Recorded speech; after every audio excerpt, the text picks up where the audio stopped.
Hello everyone. Welcome to the What If Anime YouTube channel. Today, we are diving into an exciting news story that will take your imagination to the next level. Let's get started. What if Naruto got Harem as owner? Hers sighed deeply as he read over another incident report regarding Naruto. Apparently, he had put itching powder in the underpants of the Hyuga clan elders and somehow managed to rig all of their radios to play Surfin' Bird on a loop. While it was a hilarious and well-deserved prank given the rampant arrogance in the Hyuga compound, hers feared that the boy may someday soon bite off more than he could chew. He knew that Naruto pulled these kinds of pranks as a desperate cry for attention or even an acknowledgement of his existence. Regardless of the backlash or consequences, he simply wanted to be seen and heard and not treated as if he were non-existent. What the boy needed most was companionship, someone to be there for him. And most unfortunately, due to certain circumstances in regards to Jiraiya, hers himself was stonewalled from putting the poor boy in a foster family. In spite of the numerous adoption requests and efforts of the late Kushina's closest friends and allies, there was nothing to be done since Jiraiya was Naruto's godfather and legal guardian.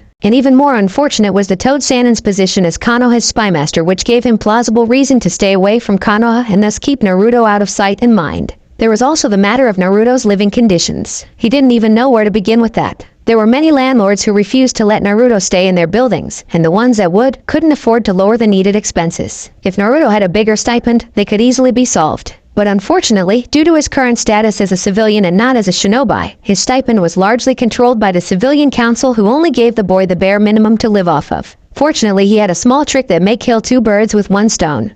Solving the issues of the boy's state of living and helping ease his loneliness. There was one catch though. He'd have to expose the boy to a more dubious element of the shinobi nations. Still, he supposed the boy would find out sooner or later regardless, and it would be a small price to pay for aiding him in the long run. Later that day. So where are you taking me today, Gigi? You're not gonna make me go door to door and apologize for the prank, right? Those Hyuga guys are all a bunch of pricks. Well, Hinatasen and Hanabisan, they're nice. Hayashisan also seems like a reasonable guy. Naruto muttered in aggravation, feeling perfectly justified in his prank. We'll talk more about that later. There's something I want to show you. The Sandaime replied in an even tone. The blonde quirked up an eyebrow and asked what it was, but the Hokage didn't answer. As they entered a shop of some sort, the front door was marked by the kanji for chains. They descended down a flight of stairs and were met by a security guard that was reading a magazine, or at least pretending to, as his eyes watched them warily. The Hokage produced his shinobi ID card, stamped with the Hokage seal, and then signed both his and Naruto's names into a log on a nearby clipboard, prompting the guard to give a brief nod of approval and jabbed his thumb towards the direction of the door. Naruto-kun, we're about to enter one of the less desirable aspects of the shinobi world. We're entering a slave market. The Sandaime warned the boy as they entered through the door, his words shocking the Jinchuriki as he looked towards the Hokage as if he'd grown a second head. Are you serious? Why bring me to a place like this? And I thought slavery was illegal. Naruto questioned, believing it to be wrong to treat another human being as little more than property. He couldn't believe that such a practice was happening under the old man's nose like this. I am serious. I shall explain soon enough, and slavery isn't illegal, but it's highly restricted. Most unfortunately, slavery is a highly profitable business, and the daimyo's pockets are fattened considerably by those who want to keep the trade going. So long as they're shielded by the political influence of the daimyos, all of the cages, myself included, are powerless to stop it. The best we can do is try to put certain restrictions to help protect the slaves from potential abuse. The Hokage explained as they walked over to a series of cells. On the left-hand side were male slaves, and on the right were females. From the looks of them, they all came from many different places and walks of life. Naruto felt pity for them and wondered that if it hadn't been for the Sandaime, could he have ended up here? Slaves generally fall under several types. The two most common are the indentured, who sold themselves into slavery to pay off outstanding debts, and the convicted, who are criminals and fugitives that were captured and sentenced to serve their time as slaves.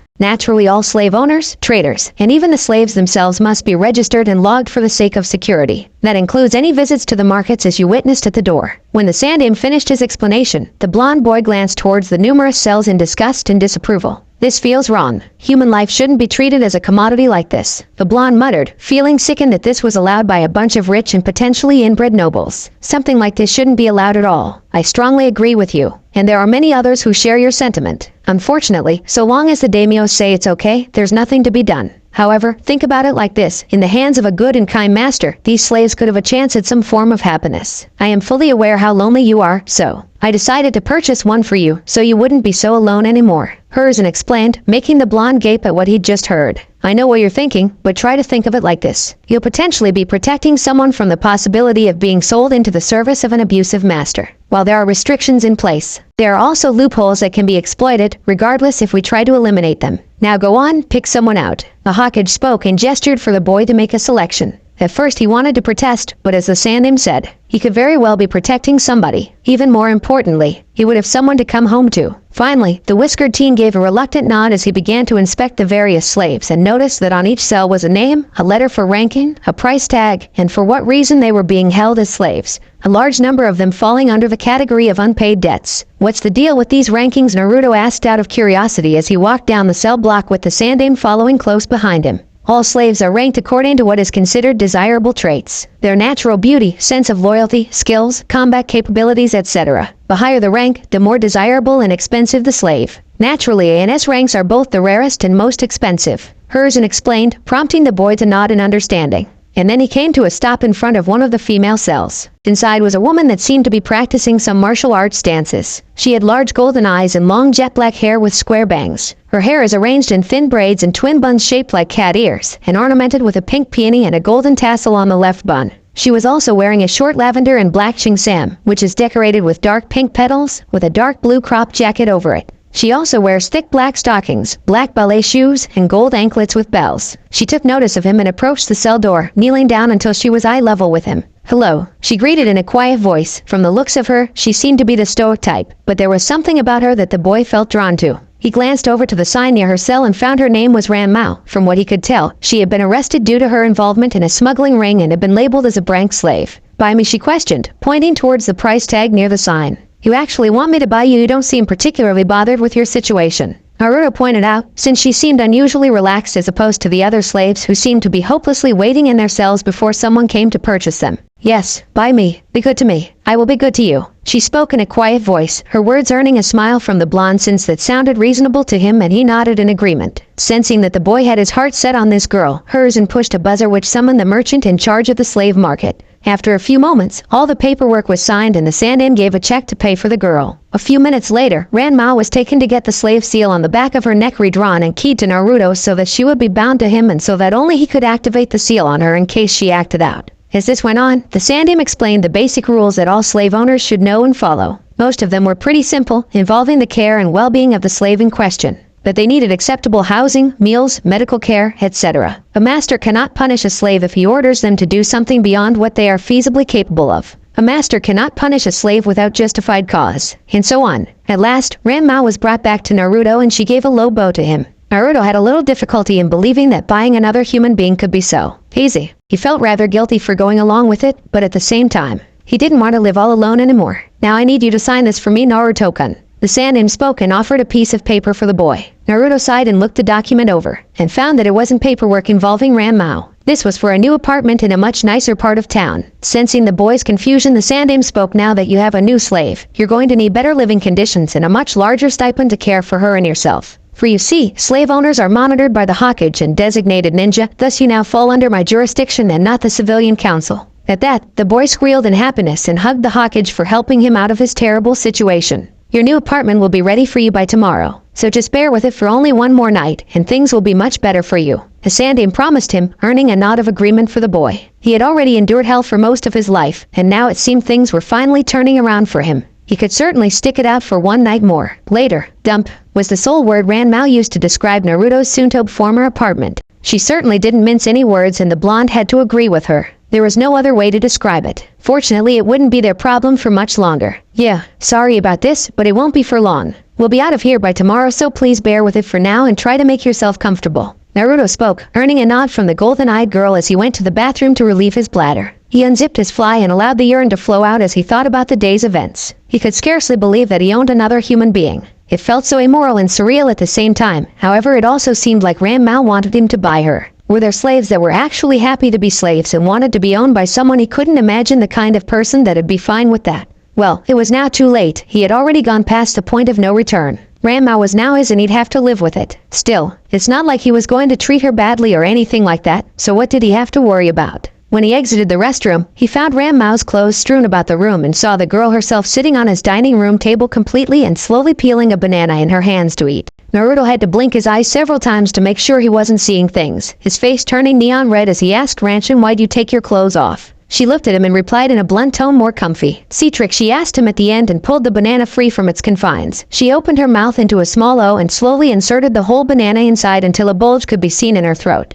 Her lips closed around the end of the banana and she swallowed it, letting it fall freely down her throat in one smooth motion. "Did you just swallow a whole banana in one go?" Naruto asked in a clearly impressed tone, wondering how she had managed to avoid choking on it. She only gave a nod of confirmation and opened her mouth as if to show there was nothing inside at all, showing she didn't bother chewing it up to make it easier to gulp down. "You are master, I am slave. Enjoy me." She spoke and gestured towards the couch. The blonde blushed at her words, wondering just how literally he was supposed to take them. But he nodded and moved over to the living room couch. He sank into his usual comfy place and turned on the TV, hoping to avoid staring at Ranmao's form. But even so, he couldn't remove the mental image that had been burned into his mind. On top of that, it seemed she was perfectly comfortable parading around him. He flicked his way through the channels until he came to a channel showing one of the Princess Gale movies, a favorite series of his with his favorite actress. He heard Ranmao shuffling around in the background but couldn't bring himself to look at her again, lest he start bleeding from his nose or his face lights on fire. Ranmao then entered into his view, carrying a small bowl of fruits and veggies for him to eat and placed it in front of him. She then wrapped her arms around his neck and took a seat in his lap, her firm rear pressing against his groin and her chest now pushing up against his own. He swallowed dryly, unused to this level of contact. Sure, his friend Anko would give him her own brand of friendly hugs and shows of affection, but this was of a more intimate nature. Ranchin, you don't have to force yourself to do this or anything. He tried to reassure her, believing she was trying to impress him to prove her value or something like that. "Quiet, enjoy," she whispered to him, taking one of his hands and bringing it to her smooth thigh. "Touch, enjoy," she instructed him, slowly dragging his hand across her thigh then bringing it back up again and repeating the motion. She released his hand and allowed him to her thigh on his own. All the while, Naruto felt his face growing hotter and hotter. If this kept up, he was worried his head might explode. Was she seducing him? Was this how she usually acted? He couldn't even tell. Her skin was perfectly soft and smooth to the touch like silk and was free from any sign of blemish. However, underneath her soft flesh, he could still feel the firm muscle beneath, showing that she definitely had training in martial arts. She brought an apple up to his lips and spoke quietly, "Eat." Too skinny. At that last part, the Jinchuriki realized she was referring to his body. He was indeed on the skinny side, largely due to having a limited diet from an even more limited stipend. Fortunately, that was about to change. He'd be certain to try and gain some more fat and then use daily exercise to convert it into muscle. He took a bite of the apple, making a crunching sound. Over the next few minutes, Ranmao hand-fed him his meal of fruits and veggies. Over time, Naruto found himself relaxing in her embrace, slowly melting in her warmth. She also smelled very good and sweet. The scent was almost intoxicating. "How do you smell so good?" he asked without thinking, though if she was offended by the question, she certainly didn't show it. "Bubble baths, lotion, smell good. You like?" she asked, prompting her master to nod that he did indeed enjoy her scent. "Good." Master's eyes were filled with sadness. "No parents?" she asked him, taking notice of the only bed in the apartment. It seemed that she was quite perceptive to say the least, her stoic demeanor making it hard to discern what she was thinking. He nodded to her question and replied, "Yeah. I don't have any family, and I don't have that many friends." "You wanted to buy a friend?" she asked him with a raised eyebrow, and he nodded to her question since that was indeed the reason he wanted her. "Silly, slave is better than a friend." She spoke, making the blonde look at her questioningly. Without even needing to hear a question from him, she clarified, "Loyal slaves love master. Bad friends can hurt master. Even good friends can be bad for master." At that, the blonde realized she kind of had a point. He had tried making friends with Sakura, for example, but usually her first response was to clock him on the head. But still, he didn't think it was healthy for his only relationships to be with slaves, and he only needed the one. "I see. And you're acting this way with me because I'm your master?" he asked, and for a moment it seemed that his slave was pondering how to best answer him. "Master wants to be spoiled. Yes, seal keyed to master's. Consents desires. Master desires love, affection, and attention." She replied and then pointed to the slave seal on the back of her neck. Naruto noted she hadn't actually answered his question per se. Was she acting this way because she wanted to do it, because she was his slave, or was the seal compelling her to? Before he could question her further, she gently slid off his lap and stretched out her body much like a cat. There was a large bulge in his crotch and then she gently pressed her face to it and began to nuzzle it. "Young, pent up, unhealthy, need release," she muttered and slowly pulled down his zipper. "How old?" she asked, stopping midway so she could be sure of his age. 15, he replied with a dry swallow. Was this seriously happening to him? This wasn't a dream, was it? 15. "Good, young," she muttered and pulled his fly down all the way, her slender hand reaching inside and pulling out his member, which was already hard as a rock and dripping with precum due to his arousal. She planted her nose as the base of his and inhaled deeply, giving a small of arousal and whispered, "Sweaty. Stinky. I like." She opened her mouth and dragged her tongue along his member, every part of his from the throbbing veins to the swollen tip. Her hands unbuttoning his pants as she slowly slid them down to his ankles. You don't have to do this. You've already done enough." Naruto tried to reassure her, believing that she was pushing herself to do this. She gave him a blank look and wrapped her hand around his member, giving him a hard squeeze that made him shudder. Quiet, enjoy, watch movie, was all she said as her hand kept a firm grip on his and slowly pumped him, almost as if she were trying to milk him of his seed. With her master now silenced, she continued her ministrations and his member from the tip to his. She took his into her mouth and began to suckle them, forcing them to produce more thick semen. She released his nuts from her mouth with a loud pop as she felt his tremble in her hand. She continued to slowly pump it, each making him buck his hips as a jolt of pleasure ran down his spine. The hazy look in his eyes showing he was on cloud nine as she worked him over. Pent up, unhealthy, I fix. She spoke and brought her mouth to his swollen tip, bringing it inside her hot and moist mouth and on it hard, creating a strong vacuum as her tongue swirled around the swelling glands. She could feel his semen building at the base, which was currently blocked off by her strong grip. She loosened it and her slow deliberate pumping changed into a rapid fast-paced jerking. The dam broke as Naruto cried out in pleasure, his semen exploding out and gushing inside her mouth as she drank it down. His brain overloaded in pleasure as a hazy white filled his vision. He groaned as she ate the last bits of semen from inside his urethra and released the tip of his from her mouth. Master's semen. Hot, salty, tasty. Feel better, she asked him and kissed his and each of his. Kahami, I can't feel my legs, he muttered in a euphoric voice, sweat glistening across his skin. His first experience being a bit too overwhelming for him. And it didn't seem like his orgasmic high wasn't fading either. She looked down towards his and saw that it wasn't softening at all. It would seem that it would take more than a single round to drain his. She turned her back to him and planted her feet on his thighs as she straddled him ranchin'.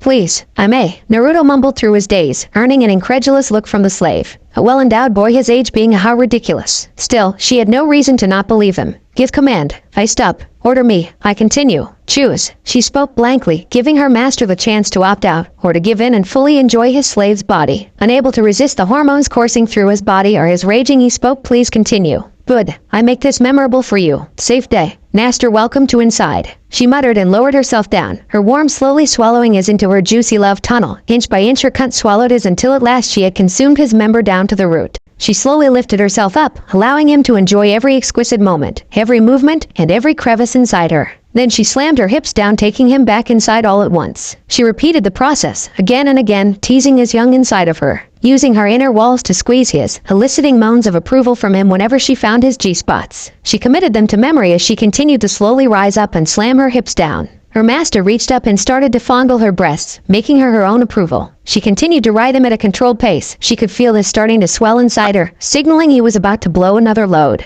Her hip movements went from controlled to a high-speed piston as she worked to bring him to a mind-blowing. The sudden increase of pace being too much for him as he groped her tits and bucked his hips uncontrollably. Naruto growled deeply as he felt his semen gush out, filling the warm confines of Ram Mao's. She felt his hot seed flood her insides. Had she been ovulating, she knew that she'd have gotten from even a single drop. Fortunately, that wasn't the case for today. They basked in the heavenly afterglow for a few moments and Ram Mao lifted her hips up, letting his fall out of her. She rested her rear against his stomach and placed both feet around his, slowly pumping the leftover semen out of his member. Kami, you feel so good. Naruto groaned out blissfully, kissing the back of her neck as his fingers pinched her nipples. Seduction. Natural to me. Want master to feel good. Enjoy. Master can enjoy as much as master wants. She spoke and continued to massage his with the soles of her feet, her toes curling around and squeezing his glands. Her juices and his own seed giving plenty of lube for her feet to easily slide up and down his member. He groaned as he felt her soft soul sending jolts of pleasure down his sensitive, so it didn't take long for him to feel pressure building in his again, signaling another. He loudly as his spurted out more seed, covering her feet and toes in his semen. With amazing dexterity and flexibility, she brought her semen-covered feet to her face and off his seed, off the ropes of from between her toes. Good, young. Master enjoy. Master satisfied, she asked him, slowly sliding off of him and pulled him into a warm embrace. I'll be lucky if I can walk to school tomorrow. He muttered and planted a kiss on her cheek. Ram Mao wasn't just a slave. She was a drug. She probably wasn't good for him, but she definitely made him feel good. And it was a strong possibility he'd develop an addiction. Master Young, recover quickly. Ram Mao ready to please, in a time. She spoke and stroked his whiskered cheek, eliciting a small purr of contentment from him. She was actually a bit surprised by the sound, never having heard a boy purr before. But it was definitely a nice sound. Again, why are you doing all this? I didn't ask you to feed me or have with me. He muttered, not that he was actually complaining, but he didn't really see why she'd go so far for him. However, she gave no response and only gave him an odd look, almost as if she found it baffling that he had asked at all. Finally, she replied, doesn't matter. Master is master. Ran Mao is slave. We make each other happy. Yes, master gets slave. Ranma gets master. Completion. No slave, no master. No master, no slave. Incomplete. You're not making any sense to me. But, I guess if you're happy doing this for me, then it's fine. And you don't need to call me master all the time. Just Naruto's okay. He mumbled. He wasn't sure what she was trying to tell him, but he supposed that there was no harm in it. She was the one to initiate their session after all. The need for sleep eventually caught up with him as he drifted into a blissful state of rest for the first time. He no longer had to worry about always being alone. The next morning, Naruto woke up to a knocking sound at his door, and he suddenly realized that he had fallen asleep in his couch and his current state of undress. Ranchin, someone's at the door, put on your. He tried to call out, and noticed that she had already put on her clothes. Was she already dressed, or was she just incredibly fast? He hopped to his feet and pulled his pants up, trying to button and zip it up as his slave opened the door and found the Sandaime to be waiting for them. Good morning to you both. How was your first night together? The Hokage asked with a smile, and saw over the slave girl's shoulder that Naruto seemed to be struggling a bit with his pants. Enjoyable. Master young. Strong drive. Good stamina. She replied bluntly, making her master let out a squawking noise as he screamed, don't tell him that. At that, the Sandaime brought a hand to his nose to try and fight off a potential nosebleed, but couldn't contain his laughter. The Hokage began bursting out tears from his eyes, from his nostrils, and loud laughter from his mouth as he held his sides. After a minute or so, the Sandaime had calmed down and had some tissues stuffed inside his nostrils provided by the young blonde. Well, that was interesting. Still, not bad at all, Naruto-kun. There's far worse things than losing your virginity to a pretty girl. Knowing you, it is safe to assume it was entirely consensual. The aged Hokage spoke, knowing full well the boy wouldn't ever even think of forcing himself on a woman. Naturally, and she kinda started it. But seriously, can we please drop this and move on? The whiskered teen shouted impatiently. His slave nodded in agreement as she wrapped her arms around his neck and planted her boobs atop his head, making him and the Sandaime blush. In spite of her stoic demeanor, she was definitely a touchy-feely kind of person. Of course, this here is the key and directions to your new apartment. The place has already been furnished. The place has been inspected for any signs of damage or pests. The kitchen is fully stocked, and the first 4 months are free of charge, courtesy of your new landlady. All that is left is for you and Ms. Ranma to take up residence, and you can expect your newly reevaluated stipend in a week. I'm sure the amount will more than fit your needs. The Sandaime explained and produced a pair of keys and a piece of paper, giving the needed directions to their new apartment. The blonde smiled and hugged his grandfather figure in gratitude and spoke, thanks Gigi. I'll remember this for the rest of my life. I'd love to stay and talk more, but I need to get going. Ranma, you go on ahead to the new apartment. I'll meet you there once I'm done at the academy. With that said, the blonde took his key and the directions with him and dashed off, leaving a cloud of dust in his wake. The Sandaime shook his head a bit, knowing the boy was the type to march to the beat of his own drum. He turned to Ranma and spoke, I only made 1 copy of directions. I didn't think to make 2. I'll escort you there myself so you know where it is. She nodded gratefully, then asked, young master has no food with him. Could go hungry. Whereas Academy, Ranma will make bento. The Sandaime smiled a bit, glad to see that she clearly had the boy's well-being in mind first and foremost. A girl like this could easily qualify as a rank slave with this level of loyalty. He gestured for her to follow him and explained that he'd show her on the way. A while later, Naruto sighed as he took his seat in class, glad that he was able to make it in time in spite of the fact his legs felt a bit rubbery from his activities with Ranma. The reality of being a slave owner still hadn't fully sunk in yet, but he believed that he could get used to the idea of having Ranma around given how affectionate she was. And he could barely contain his excitement at seeing his new apartment. Just who was the landlady anyway? 4 months without rent was pretty generous. His musing was interrupted by a sound of holy Naruto, you stink, you smell like sweat. And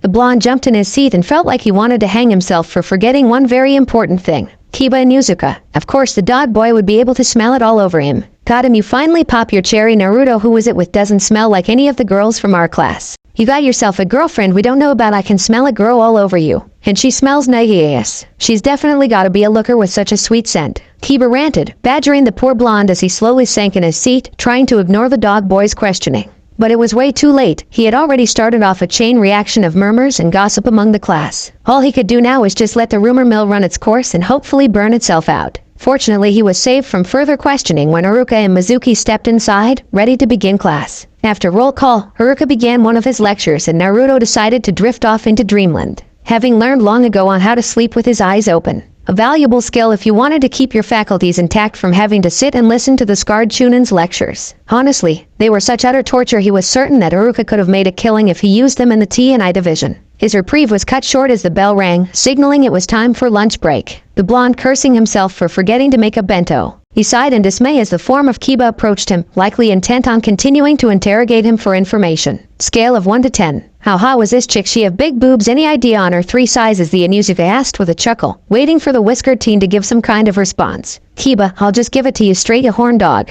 I had quite the day and night yesterday, and I started off this morning in a good mood. Please don't spoil my day by digging into my business. Naruto answered, not feeling comfortable with the idea of sharing the fact that he now owned and had with his very own slave. Oh, come on, don't be all stingy. Give me the deets. Kiba spoke with a boisterous laugh. It seemed like it wasn't going to be easy to shake him off that easily, and it didn't seem like he'd be quitting anytime soon. Before the Uzumaki could even speak, a large bento was planted on his desk. He looked up and saw the form of Ranmao looking down at him. Young master, Ranmao brings bento. Eat lots, she spoke quietly, and all of the other students staring at her. A number of boys looking at her lustfully while the girls looked at her in jealousy. All it took was one whiff of her to know that she was the one that Naruto had with, no question. Holy what a hottie, you scored the jackpot with this. And wait a sec, did she just call you master? Kiba asked at the end, realizing what she just said. And there was only one reason anyone would call Naruto master of all things. Oh my gosh, Naruto is a slave owner, pervert filth, Sakura shouted in disgust, pointing a finger towards the boy as the numerous Uchiha fangirls joining in, excluding Ino, who sat quietly in her seat seemingly preoccupied with watching the reactions of the master and slave pair.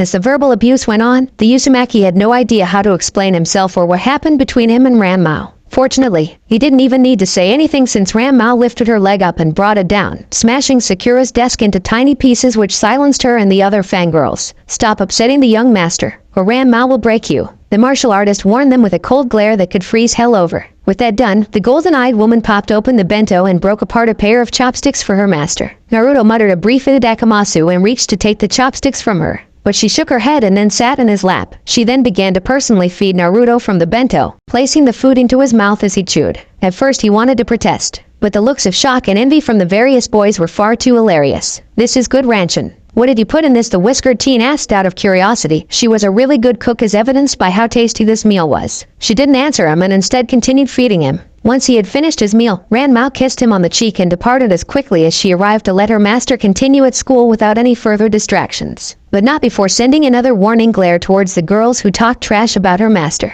Naruto smirked a bit, easily being able to read the general atmosphere. And it seemed like most everyone was thinking that lucky son of a today was definitely interesting, to say the least. The rest of the day surprisingly went without incident. He supposed that Kiba's curiosity was satisfied, but it seemed like the Haruno and her fellow Uchiha fangirls were ready to start spreading nasty rumors about him. There were plenty of those already thanks to his Jinchuriki status, so it wasn't like him being a slave owner would damage his reputation any further. Once school had ended for the day, Naruto made a beeline straight for his new apartment where someone was waiting for him at the doorway. It was Tsuma Inuzuka, who had a large and toothy grin on her face. Hey there, pup. I'm your landlady. She spoke and ruffled his hair. The blonde had met Tsuma on a number of occasions since he did odd jobs for her, working around the Inuzuka kennels for some extra money. I didn't know you owned apartment buildings. Thought it was all vets, kennels and pet stores for your clan. Naruto spoke in surprise, happy that a familiar face was his landlady. The Inuzuka matriarch chuckled and replied, I took ownership of this place after we arrested the previous owner. He held dog fights in the basement, so we stuck him in a kennel and let him get torn to pieces by the dogs. Let the punishment fit the crime, as they say. She spoke at the end with a menacing chuckle, showing her contempt for animal abusers. She then sighed and said, I met your girl, Ranmao. Pretty thing, real quiet. But she seemed nice, and I can tell she's been all over you.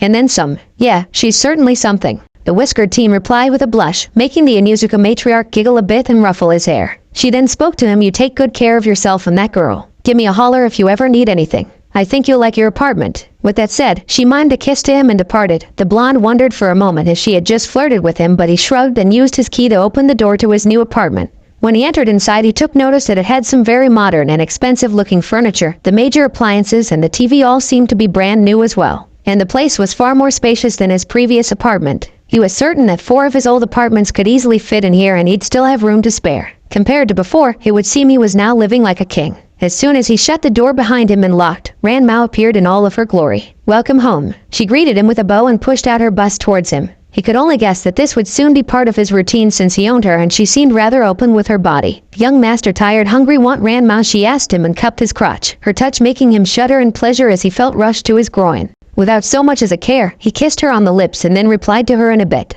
I think I want a shower first. She nodded in understanding and guided him to the bathroom where a sizable tub and shower were waiting. She immediately stripped him of his clothes, leaving him in his birthday suit, and then turned on the water for him, carefully adjusting the temperature so it wouldn't be too hot or cold for him. water good?" she asked him, prompting him to put his arm under the water to test it, and he nodded in approval. He then stepped in under the stream of water and allowed it to run over his body. He saw Ran Mao grab some lotions and soaps and began to pour them onto her chest. After lathering them up a bit, she approached him and began to grind her body against his own as if she were using herself to clean him. She rubbed him down from head to toe, occasionally using her hands to lather and rub some soap and shampoo into his scalp, his groin area, and even the crack of his. No area of his body remained untouched by her as she continued her ministrations, and the blonde felt his arousal building. "Hold in, after dinner," she told him, making him nod in agreement since if he took her now, there was a strong likelihood he'd forget to eat. Once their shower session was done, Naruto felt a bit hot and bothered, but he was willing to wait for a bit longer. He didn't even bother putting on clothes since he'd only be taking them off again soon enough. And he got a certain kick to wandering about his new apartment it seemed that his slave had awakened a much more kinky side to him. He sat himself down in the living area and turned on the TV, patiently waiting as she cooked their evening meal. He had offered to help, but she refused him, preferring to do it by herself. He didn't bother arguing with her if that was how she wanted it. He glanced over at her as he watched her work in the kitchen and muttered to himself, "This is kinda messed up. Less than a day, and I'm already turning into some kind of a pervert. But it's not like I'm going around harassing women and peeping on them." At that last bit, a certain Sanin sneezed and thus accidentally exposed himself in a certain Amazonian village. After a few more minutes, the golden-eyed woman appeared with 2 large bowls of ramen and placed one in front of him. "Wow, how do you know I wanted ramen?" he asked her, which caused her to point to the seal on the back of her neck, reminding him that she had mentioned the seal allowed her to sense his cravings and desires, thus letting her anticipate his needs. "Thanks, Ranchin, for everything." He spoke gratefully, feeling thankful that she was treating him so well. He would never have thought that owning someone could lead to this. He had always believed that owning a human being was a horrible thing, which in many ways it was indeed bad. But that didn't have to make him a bad person. No thanks needed. Ran Mao is happy when young master happy. Eat. Too skinny. Healthy body means a healthy life. She spoke and gestured to his bowl. He nodded in agreement and muttered at Adakamasu and began to dig into the meal with gusto. After a few minutes of taking the time to enjoy the meal, the blonde sat down his bowl with a satisfied sigh. Ran Mao had done the same, though it seemed as if she had finished before him. She crawled over to him much like a cat and snuggled up to him, putting her head in the crook of his neck as she muttered, "Digest. Relax. Lots of soon. Enjoy." He couldn't help but smile at her and gave her an affectionate kiss on the lips. Things certainly hadn't gone quite the way he was expecting, but at the current moment, he couldn't be happier thanks to his new companion. Some days had passed since Naruto came into possession of another human being. His guilt for owning a human life was quickly outweighed by the happiness and affection that Ran Mao gave him, coupled with his new apartment and his more than generous new stipend. It didn't take very long for him to settle into his routine. He woke up, Ran Mao would make a bento for him. He went to the academy, did his time in school, went home, had a bath with his slave. He or she would make dinner, they'd lounge about and relax together, and then after a while they would have. His nightly sessions with Ranchin helped relieve a lot of his stress, and his much improved diet already helped putting some much needed weight into his body. While Ran Mao wasn't much for conversation, her simply being there for him brightened things up for him. Now he had someone waiting to greet him at home, ready to greet him with affection. His days in the academy were much the same, except now Sasuke's fan club, Sakura in particular, seemed hell-bent on spreading ugly rumors about him. He honestly didn't even see how his personal life was any of their business. The rumors did of course spread out into the village, and he was getting more glares than usual, but he didn't even care. It's not like he was the popular guy before he took in his own slave. Why Sakura and the fangirls went so far out of their way to do this he couldn't understand. But then Sakura was always a petty and selfish. Still, that wasn't really his concern at the moment. Right now he was going to spend the weekend at home in the company of a lovely woman, and he decided to start off with some breakfast. He was currently sitting at his dining room table, and Ran Mao was personally feeding him some pancakes she had made from scratch. Their bodies were, since it became an unspoken rule to forego the wearing of clothes in their own home. He had the sweet and buttery flavor of the pancakes, which were so warm and fluffy that they seemed to melt inside his mouth. After one last bite he let out a satisfied belch and wiped the syrup from his lips with a napkin. "I don't think I'll ever get tired of your cooking, Ran-chan."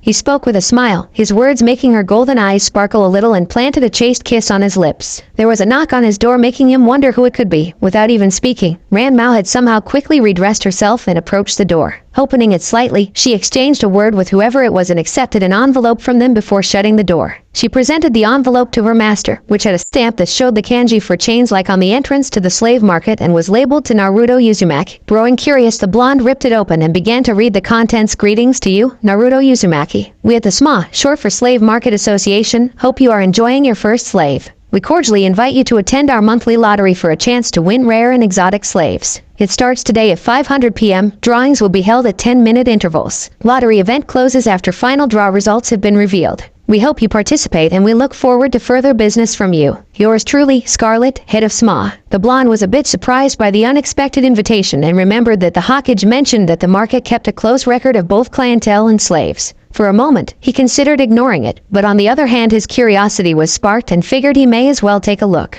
If anything else, he also wanted to learn more about the market and how it functioned and how the slaves were treated in the market. Ran Mao, for example, seemed plenty healthy and well cared for and exceptionally compliant. He wasn't sure if her cooperation and obedience was from her own personality, potential mental conditioning, or maybe a combination of both. Deciding to shelve that for the time being, there were still a few hours until the appointed time, and since it was the weekend, he didn't have anywhere else to be today. Going to lottery win more slaves? Ran Mao asked out of curiosity, her stoic expression making it hard to read what she was thinking. Shrugging his shoulders, he answered her, I may as well check it out. And I might take a crack at it if the lottery tickets are affordable. Not that I want or need more slaves, but it's a big and nasty world with even nastier people. He muttered at the end, feeling like the slave trade was a vile and immoral trade. But what more could he do? Sensing his distress, she spoke softly to him, stop worrying. You are good master, kind, caring. Many slaves would give anything to serve you. Ran Mao sensed it at the first meeting. Kind eyes, her reassuring words making him smile a bit, feeling a bit warmed by what she had said. Master, buy more slaves. Protect, make happy, like Ran Mao. Ran Mao happy. She spoke and kissed him on the cheek. He smiled a bit since she made a valid point, and he was happy that well. She was happy, and if she was right, and if he had a chance to potentially bring some happiness to other slaves, then he'd do his best to grant them that opportunity. I'll see what I can do.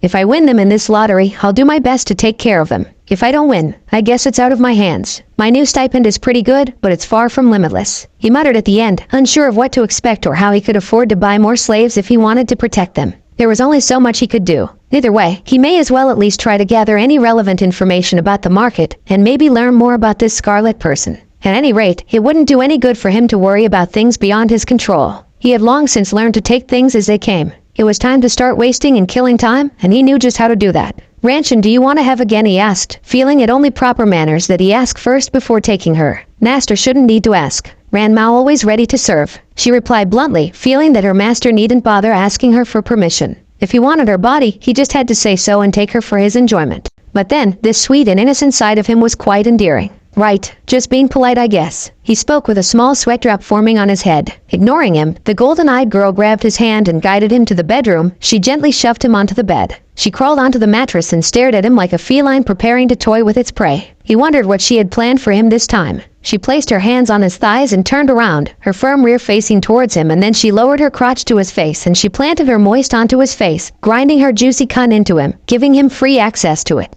The blonde wondered what she tasted like and experimentally stuck out his tongue, probing her with his tongue, and found her moist love tunnel to taste sweet and salty at the same time. She gave a low of approval and gripped his 9-inch in her hands, being sure to fondle his and give them a little loving. She brought his to her mouth and slowly took it in, inch by inch, suppressing her gag reflex as she easily swallowed him all the way to the root of his, a bulge forming in her throat due to the meat pole inside her warm orifice. She used her throat muscles to squeeze his and hummed around it, sending vibrations down his member. He groaned into her in arousal, greedily lapping up her juices as his hands spread her firm cheeks. The sweet scent putting his mind in a blissful haze, and her juices were so delicious that he couldn't help but crave for more and more. He planted his mouth to her cunt and began to forcibly her juice into his mouth, his tongue probing around inside and lapping up any juices he may have missed. His ministrations had a visible effect on his slave, who seemed to be grinding her harder against his face. He felt a pressure in his loins that was becoming very familiar to him, signaling his incoming climax. With a grunt of pleasure, he bucked his hips and hot semen flooded Ran Mao's mouth and throat, her cheeks puffing out as she swallowed his sperm as quickly as possible with multiple loud gulps. She slowly raised her head, carefully up any semen that may have escaped the corners of her mouth, then gave his glands a few hard sucks to force out any remaining sperm in his. When she was certain she'd milked him dry, she released his from her mouth with a pop.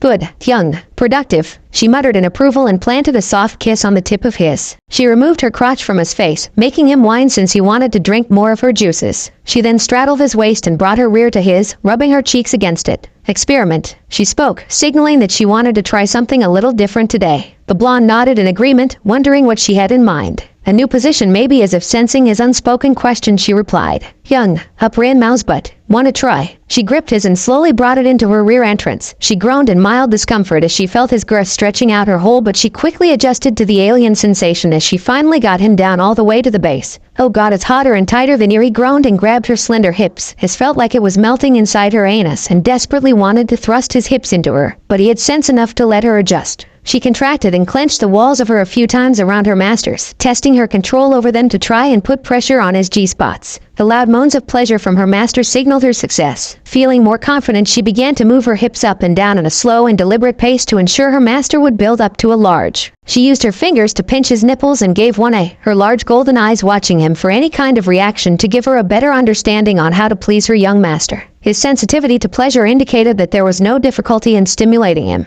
But she needed to test his kinks, his fetishes, and boundaries. But there was no rush, for now she would use her for his pleasure. She could feel his member swelling and twitching inside of her, so she clenched her tight pucker around the base of his and squeezed tight, blocking off the inevitable flow of semen. Ranch and I need to be tried to plead with her, but she shushed him with a lone finger to his lips, her large breasts squishing against his chest now. No, wait, big, fill belly. She spoke with a slight purr to her voice and slowly rocked her hips, using the inner walls of her to keep a firm stranglehold on his. Sweat dripped down his forehead. He gave her a firm smack with an open palm, trying to make her relieve the pressure in his. When that failed, he tried again and again. She seemed to enjoy the stinging sensation from when he spanked her bottom, the crimson handprints making her rear tingle. Using her dexterity, she cupped his in the soles of her feet and used her toes to squeeze them, her firm smacking hard on them. The feverish panting from her master signaled that he was at his limits. "Lots, fill up," she whispered in a lustful tone. She relaxed the walls inside her anus and then pistoned her hips rapidly. The sudden pressure release in her rapid movements were the final nail in the coffin as Naruto let out a silent scream,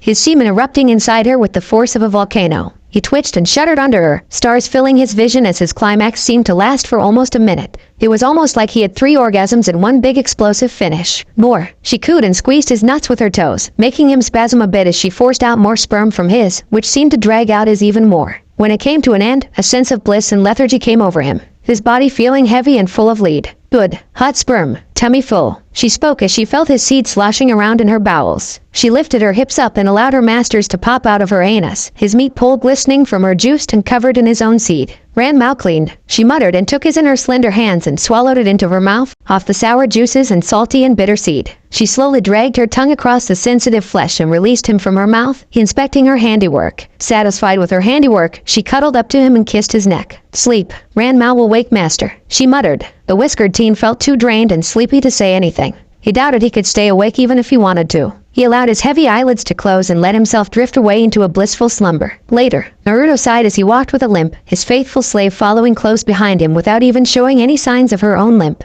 "As much as I enjoy with you ranchin', I don't want to get into a coma," he muttered in complaint, earning an apologetic nod from her. It would indeed be difficult for him to function properly if she overwhelmed his body. Still, it was quite the learning experience. Next time she'd let him take the lead and explore her body on his terms. They arrived at the slave market entrance where the usual guard was seen sitting and pretending to read his magazine. Naruto guessed it was some kind of facade to feign laziness. The blonde signed his name on the board and showed his civilian identification, and Ram Mao showed the slave seal on her neck. The guard nodded in satisfaction and jabbed his thumb to the door, signaling they could enter. When the master and slave pair entered inside, there were a series of signs directing them to the lottery area. They followed along and found an area with a large array of seats and a stage that was currently covered by a large crimson curtain. Numerous people had already taken their seats, and it seemed they were all accompanied by slaves of their own. In the private boxes above, Naruto could see large groups of people gathered inside and saw the occupants were men wearing expensive clothing and jewels as a show of wealth, and numerous women in skimpy outfits that were likely slaves.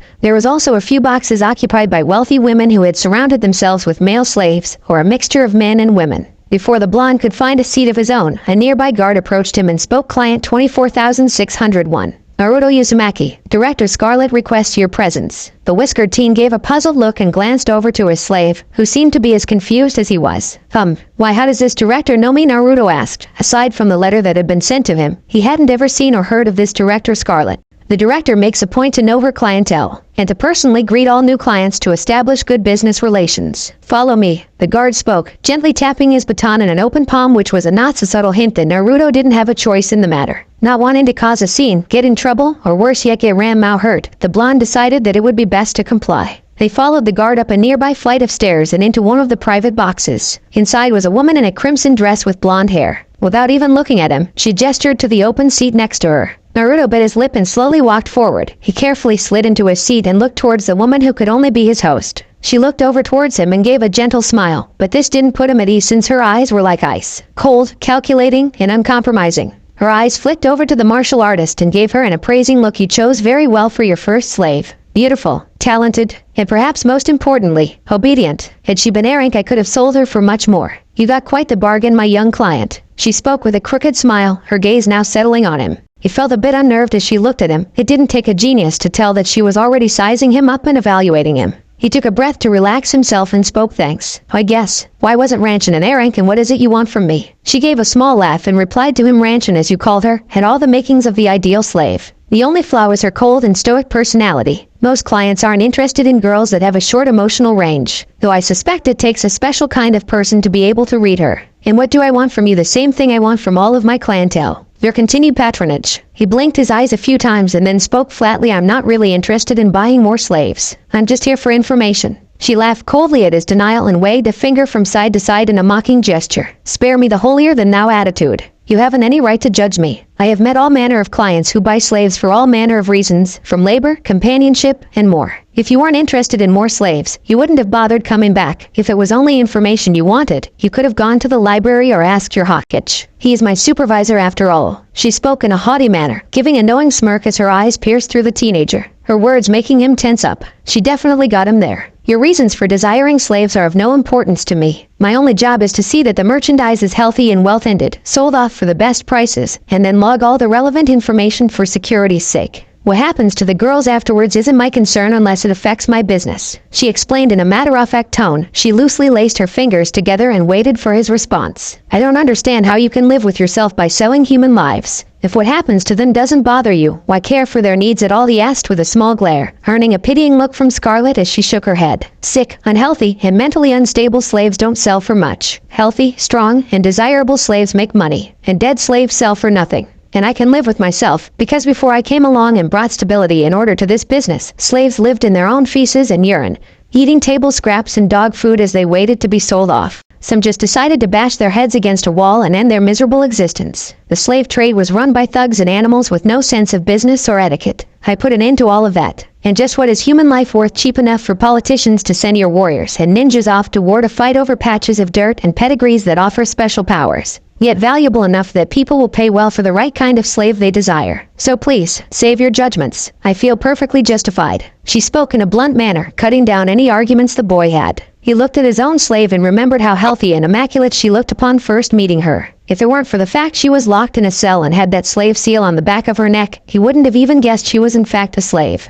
And while he didn't pay any real attention to the other slaves that day, he couldn't remember seeing anyone in a state of ill health. He hummed to himself in thought and then saw the curtains on the stage part open. His eyes widened on the stage as he saw two towering figures on the stage. There was only one word that could best describe what they were. Ogres. The announcer on stage began to speak, announcing the first draw of the lottery would now begin, and gave a brief description of the merchandise, which were indeed ogres as Naruto successfully guessed, and explained that they were excellent specimens for physical labor. Easily seeing his surprise, Scarlet spoke. Tell me honestly, do you truly believe that all the world's wonders can be found on a singular continent? There's far more to the world than your shinobi nations. And for those like me, it offers countless business opportunities, such as collecting the rare and exotic. Mining corporations, for example, will pay very well for those brutish ogres for labor or security. I don't get it. Why hold these lotteries? Naruto asked, and jumped in his seat when he heard a small click. He looked at his armrest and saw some kind of electronic device had appeared, asking him how many lottery tickets he would like to purchase for this round. Simple. To drum up profits. Each ticket is worth 10,000 ryo. The rarer and more exotic the specimens, the more clients will spend in order to win them. The more tickets you buy, the better your chances of winning.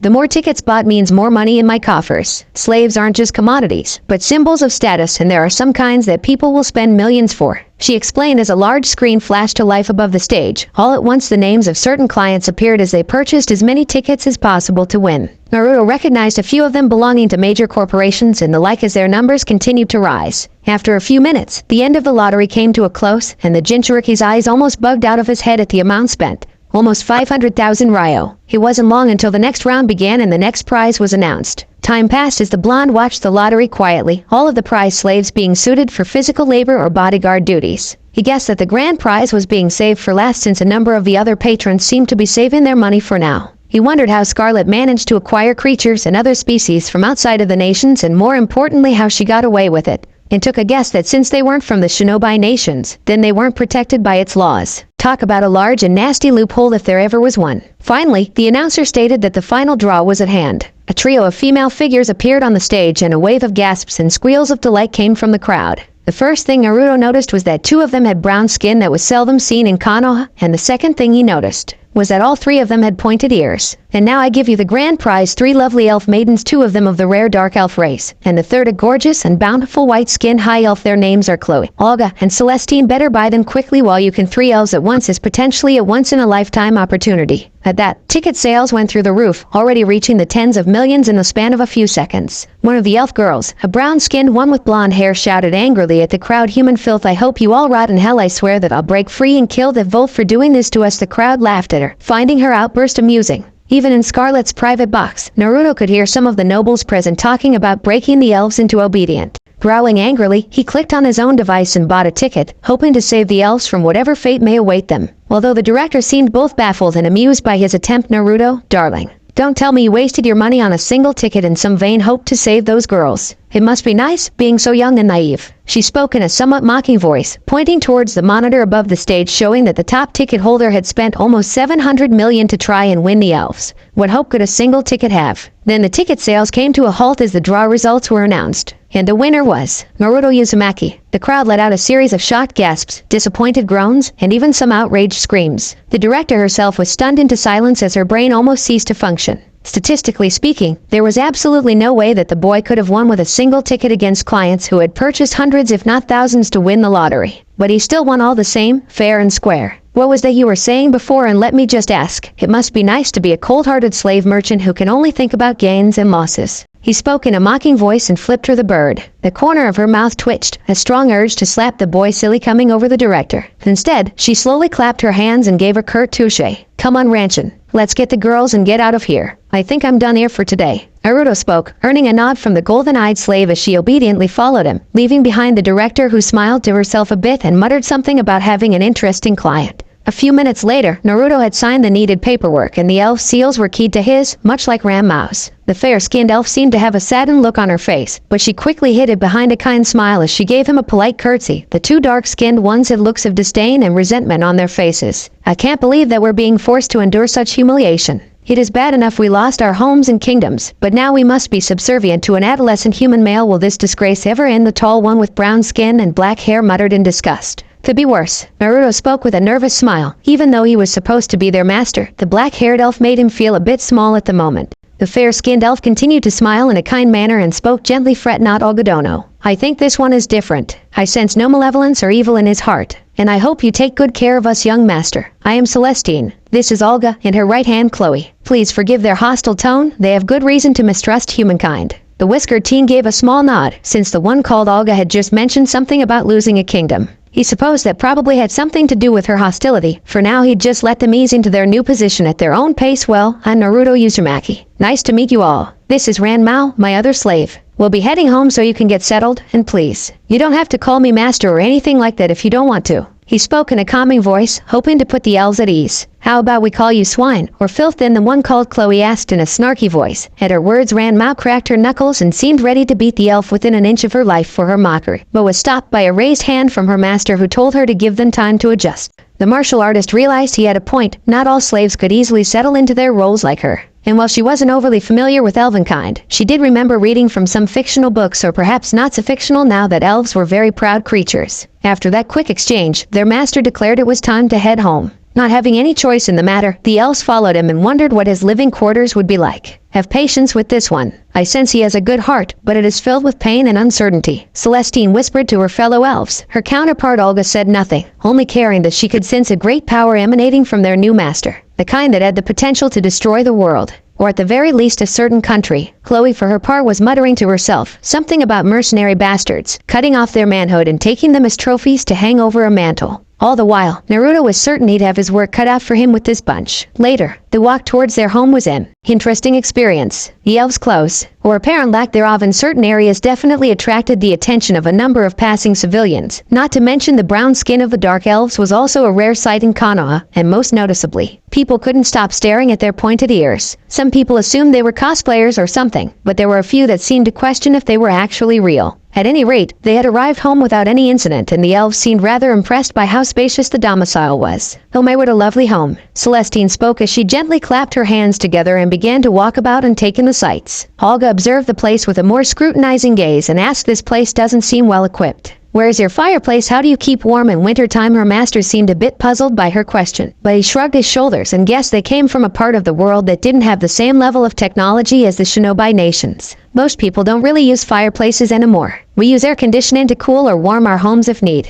He tried to explain but was cut off by the fallen queen. Air conditioning, what is that? Some kind of spell? How does it work? And how do you cook your meals without a fireplace? Do you eat your meals raw like wild animals? Olga asked in a rapid-fire manner, her curiosity obviously being too much to contain at this point. Before he could even begin to answer her questions, Chloe let out a surprised yelp when she accidentally turned on the television after messing around and inspecting it. A movie appeared on the screen showing a man in a mask fighting soldiers and then carving a Z into a wall. What is this devilry? Some kind of scrying mirror? Where is this taking place? Who are these men? Is your kingdom in revolt? Who is the tyrant that must be cast from their throne? Speak to me, Chloe asked in a similar manner to her queen. Finally, Celestine reappeared with a look of embarrassment on her face as she spoke. Young master, I can't find a chamber pot. Where might one be? At her question, the whiskered teen made a sputtering noise followed by full-blown laughter. Unable to contain his amusement from how the elves were behaving and their curiosity. When he had calmed himself, he spoke. Okay, ladies, I'll try my best to explain everything. Let's start with this chamber pot business. About an hour or so later, about answering their questions, it seemed that they were stuck with many more questions than answers. Eventually, it got to the point where their new master couldn't accurately explain or answer their questions. So they decided to simply accept things as they were rather than question at all. Suffice it to say, they were impressed by how much more advanced technology was in this part of the world. Chloe seemed particularly interested in the television and wondered what other visions of entertainment it could provide.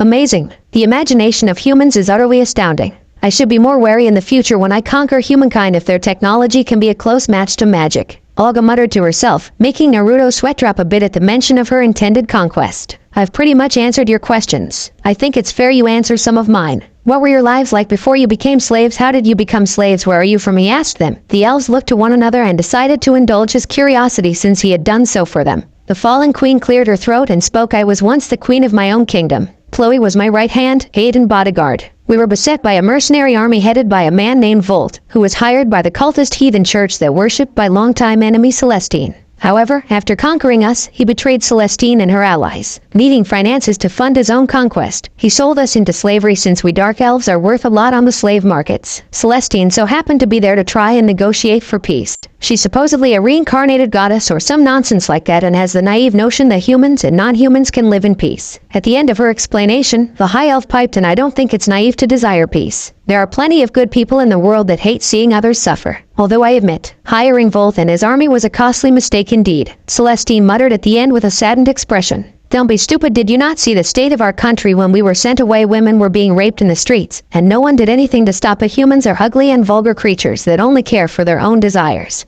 and they'll trample over anyone to get what they want. Chloe spoke bitterly, her eyes filled with pain as she remembered a bit of her own history. Naruto felt deeply sympathetic to them. It was clear that they had gone through hell and back before he acquired them. He rubbed the back of his head and spoke. I can't speak for all humans, but there's definitely bad people out there. And I guess the place you're all from was chock full of them. At any rate, I hope you'll be comfortable here. I can't even imagine what you have been through. At his words, the half-elf wanted to tell him off and shove his pity where the sun didn't shine, but was stopped when she took notice of something. The stoic human girl had already stripped herself of her clothes, exposing herself to the world, making the half-elf yell out, what is the meaning of this, human woman? Why are you disrobing like that?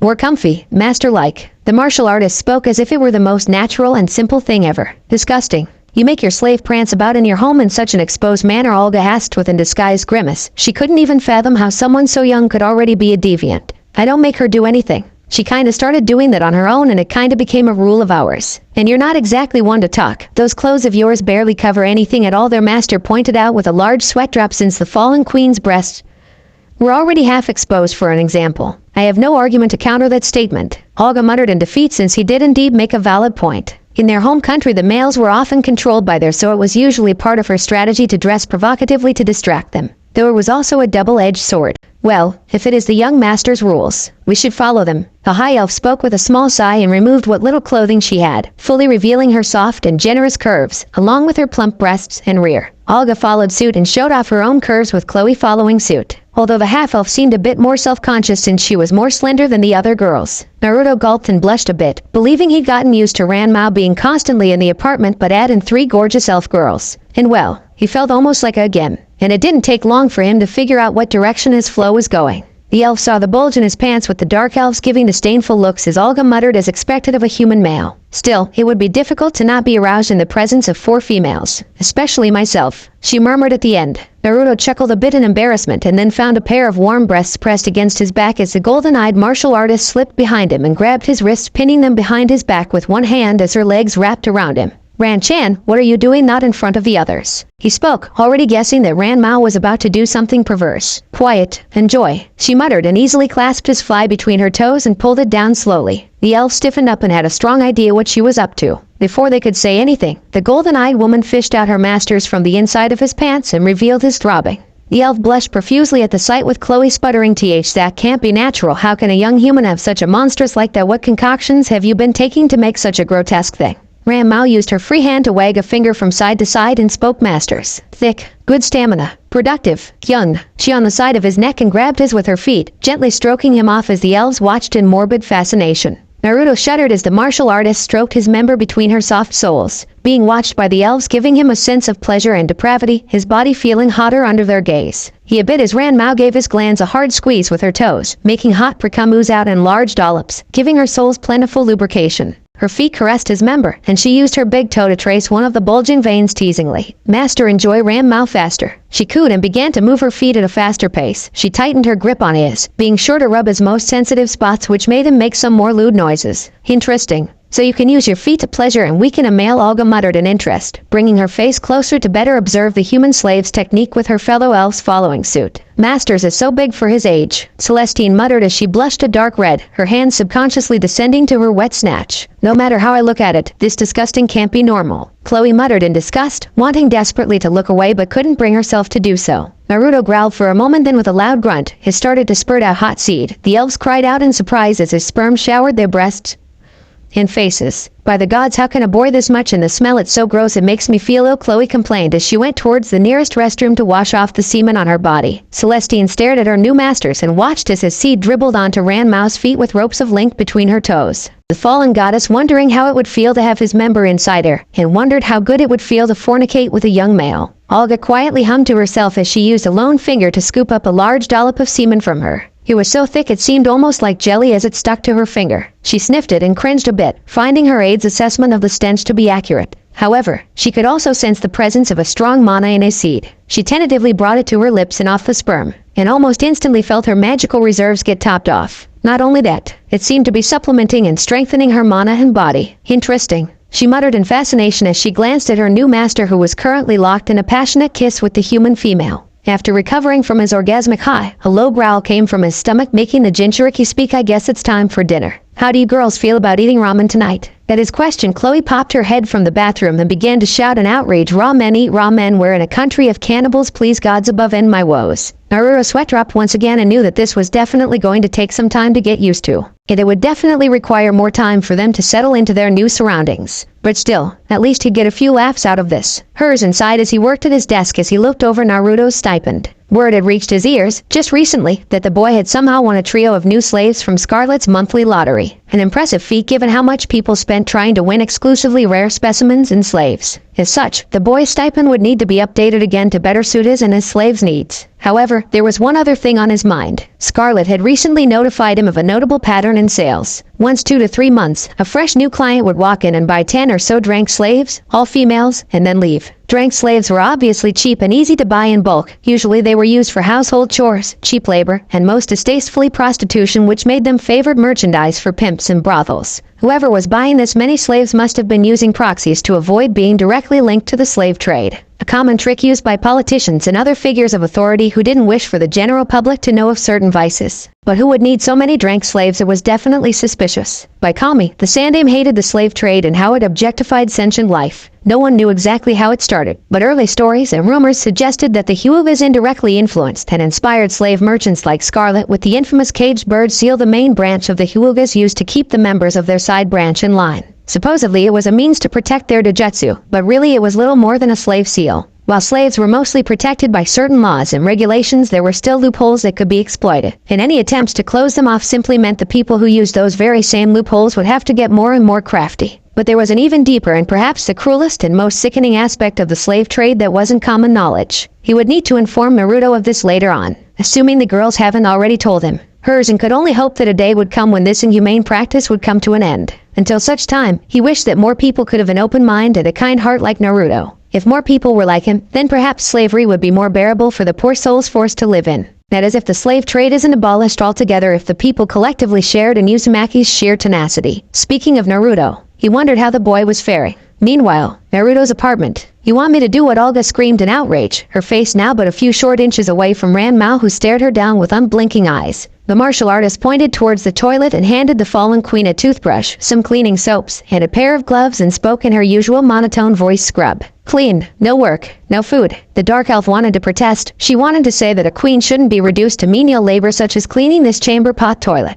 But her growling stomach silenced any argument she may have had. "She's got a point. You live here now, so you gotta pitch in to care for the place." Naruto spoke from outside the bathroom as he was busy sweeping the floors. Growling in anger, the fallen queen muttered, "I won't forget this." She snapped on the gloves and got on her knees, pouring the cleaning solution into the toilet, and began furiously scrubbing away, all the while quietly plotting her vengeance against the human filth that had sold her into slavery. In another part of the apartment, Celestine was busy folding the clothes and bedsheets while humming a small tune to herself as she carefully arranged them in neat piles. And in the kitchen area, Chloe could be heard grumbling to herself as she washed the dishes, mumbling about how elves shouldn't have to do chores like this, but that Ranmao girl's cooking was almost divine, and she couldn't afford to miss a meal. She had to keep up her strength until the day came that they could take their revenge. Ranmao, for her part, when she wasn't busy making sure the dark elves weren't slacking off, she was dusting the place, climbing in high and hard-to-reach areas to clear up any dust bunnies and dirt that may have accumulated over time. Olga emerged from the bathroom and bitterly spoke there. "I'm finished." She marched towards the couch and unceremoniously plopped onto the couch with a sigh. Naruto raised an eyebrow, believing that she had finished a little too quickly. His first slave shared his suspicions and quickly went into the bathroom before re-emerging and stalking towards the elf queen with an icy glare. "Again, not finished." She spoke coldly, prompting the queen to wave her off with an annoyed expression.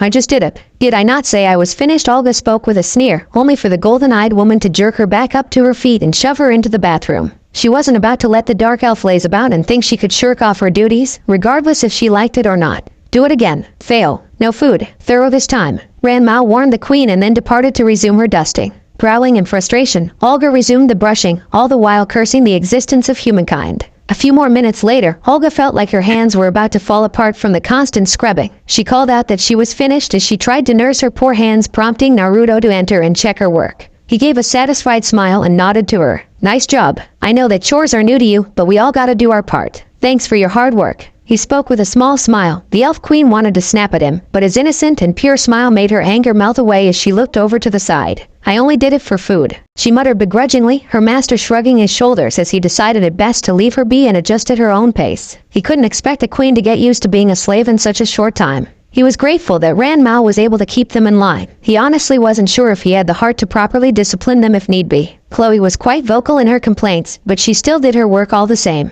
Celestine took to her choices almost immediately without any signs of complaint or grumbling, showing that she was either used to doing her own chores or was simply humble enough to comply. Most obviously, Olga, being a former queen, was unused to doing chores. He couldn't really fault her for her or Chloe for their attitude since they had been stripped of their homes and freedom, amongst other things. Their first night together was the toughest since there were currently only 2 beds available. He and Ranmao usually slept together, which left the second bed to the elves. Olga and Chloe quickly took possession of it, thus forcing Celestine to sleep on the couch. He had initially offered to sleep on the couch so the high elf could sleep in a soft bed, but she and Ranmao shut him down almost instantly and refused to hear any potential arguments. The following morning, Celestine mentioned that the couch was actually more plush and comfy than her bed back in her former home, so she didn't really mind. Though the dark elves complained that they couldn't sleep on account of his nightly activities with his golden-eyed slave. Talk about poetic justice. That aside, he couldn't help the fact she felt so good that he couldn't contain his voice. "Can I ask you a question?" Olga asked, snapping him out of his musing. The Jinchuriki turned to her in surprise and gave a quick nod, wondering what was on her mind. She stood to her full height, easily towering over him as her luscious brown skin glistened with sweat. She crossed her arms beneath her bare bust, pushing them up a bit as she asked him warily, "Why did you wish to win us from that contest? For what reason did you desire us?" The whiskered teen shrugged his shoulders and answered honestly, "At the lottery I overheard what a bunch of those assholes were gonna do to the 3 of you, so I tried to save you. I guess I got lucky at that point. Or maybe the 3 of you did. So it wasn't for selfish or carnal reasons that you wished to collect us. I find that difficult to believe." She responded bluntly. It didn't take a genius to tell that she was obviously mistrustful of others. Naruto supposed that it was due to her being a queen along with her previous experiences. He gave her a patient smile and replied, "Give it time. I promise that you can trust me." She gave a small scoff, not believing his words in the slightest. Still, he hadn't forced himself on any of the girls, so she'd give him the benefit of the doubt. For now, young Master Celestine asked as she appeared while carrying a bundle of clothes, earning the Uzumaki's attention, who gave her a quick gesture for her to ask what she needed to.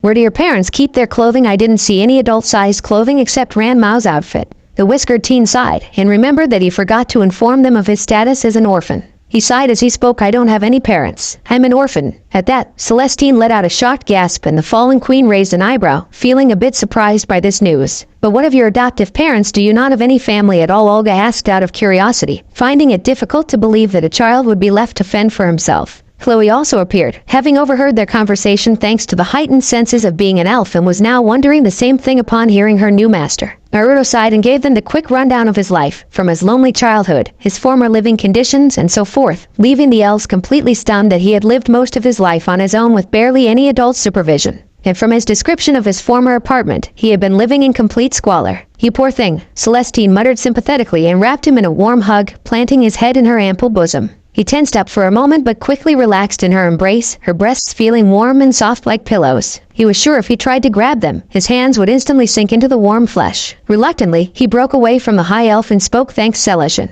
I promise to take good care of you three. We'll go shopping for clothes after lunch. Even if you don't wear clothes around our apartment, that doesn't mean you have to march in the streets in your birthday suits, and your regular clothes aren't exactly appropriate either. Rancha needs some new clothes herself since she only has the one outfit." The dark elves gave audible sighs of relief that they wouldn't be forced to walk in public. Although they had to admit, it was oddly relaxing to be free of the confines of clothes in their new domicile. Not that they would say so. They didn't want to give any false impression that they were adapting to their new roles. "Ranchan, come help me cook," the blonde boy called out. While his human slave often insisted on handling the cooking, he didn't want his own skills in the kitchen to get rusty either, which made her reluctantly agree to allow him to cook on occasion. Celestine collected the stack of clothing and resumed her duties, proceeding to put them away while the dark elves whispered to themselves. "As far as first impressions go, what do you think of this human?" Olga-sama, Chloe asked her queen. The pureblood elf thought on her subordinate's question for a few moments before settling on an answer. "I'm not certain as of yet. He doesn't seem all bad. More importantly, he doesn't show any signs of vileness or corruption like most other humans. So far, though I do know for a fact that his mana is very potent. It might even be stronger than both myself and Celestine at our peak. However, I haven't yet determined if he is fully aware of his full potential." The fallen queen muttered as she observed their master milling about in the kitchen, that golden-eyed harlot assisting him,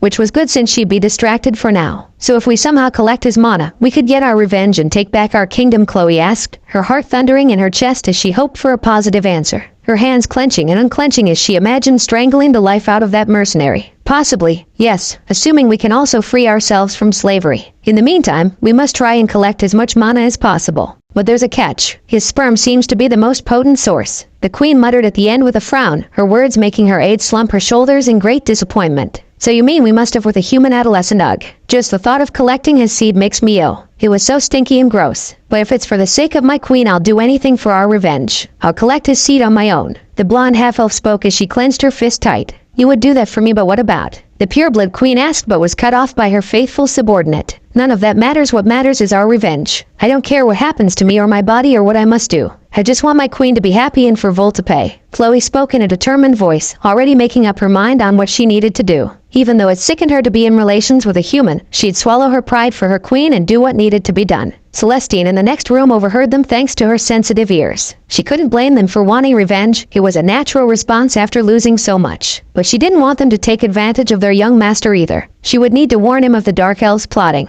Regardless of their reasons, they shouldn't abuse their master's generosity and kindness. She wouldn't allow them to do that. But first, she'd need to get him alone without arousing too much suspicion. If she could easily overhear the dark elves, they'd be able to do the same. Fortunately, she had an idea on how to get the privacy she needed and to keep Olga and Chloe from listening in. She would have to enact her plan tonight. For now, though, there was something more important. Her growling stomach needed to be thoroughly silenced. A short while later, Tenten yawned a bit in boredom since it was a slow day in spite of it being the weekend. In fact, the store was so quiet and empty that she was half expecting an animated tumbleweed to come blowing through the shop. She had already cleaned and oiled all the weaponry, dusted the clothes, rearranged the projectile weaponry 3 times. And in all that time, not a single customer had shown up. If she didn't get some kind of stimulation, she was sure that she'd lose her mind. Her thoughts drifted towards her favorite customer who always came by full of questions about weapons and shinobi equipment, and on one occasion they spent almost 2 hours debating on the best materials for bladed weapons. It was quite the shame he didn't graduate in the same year as her.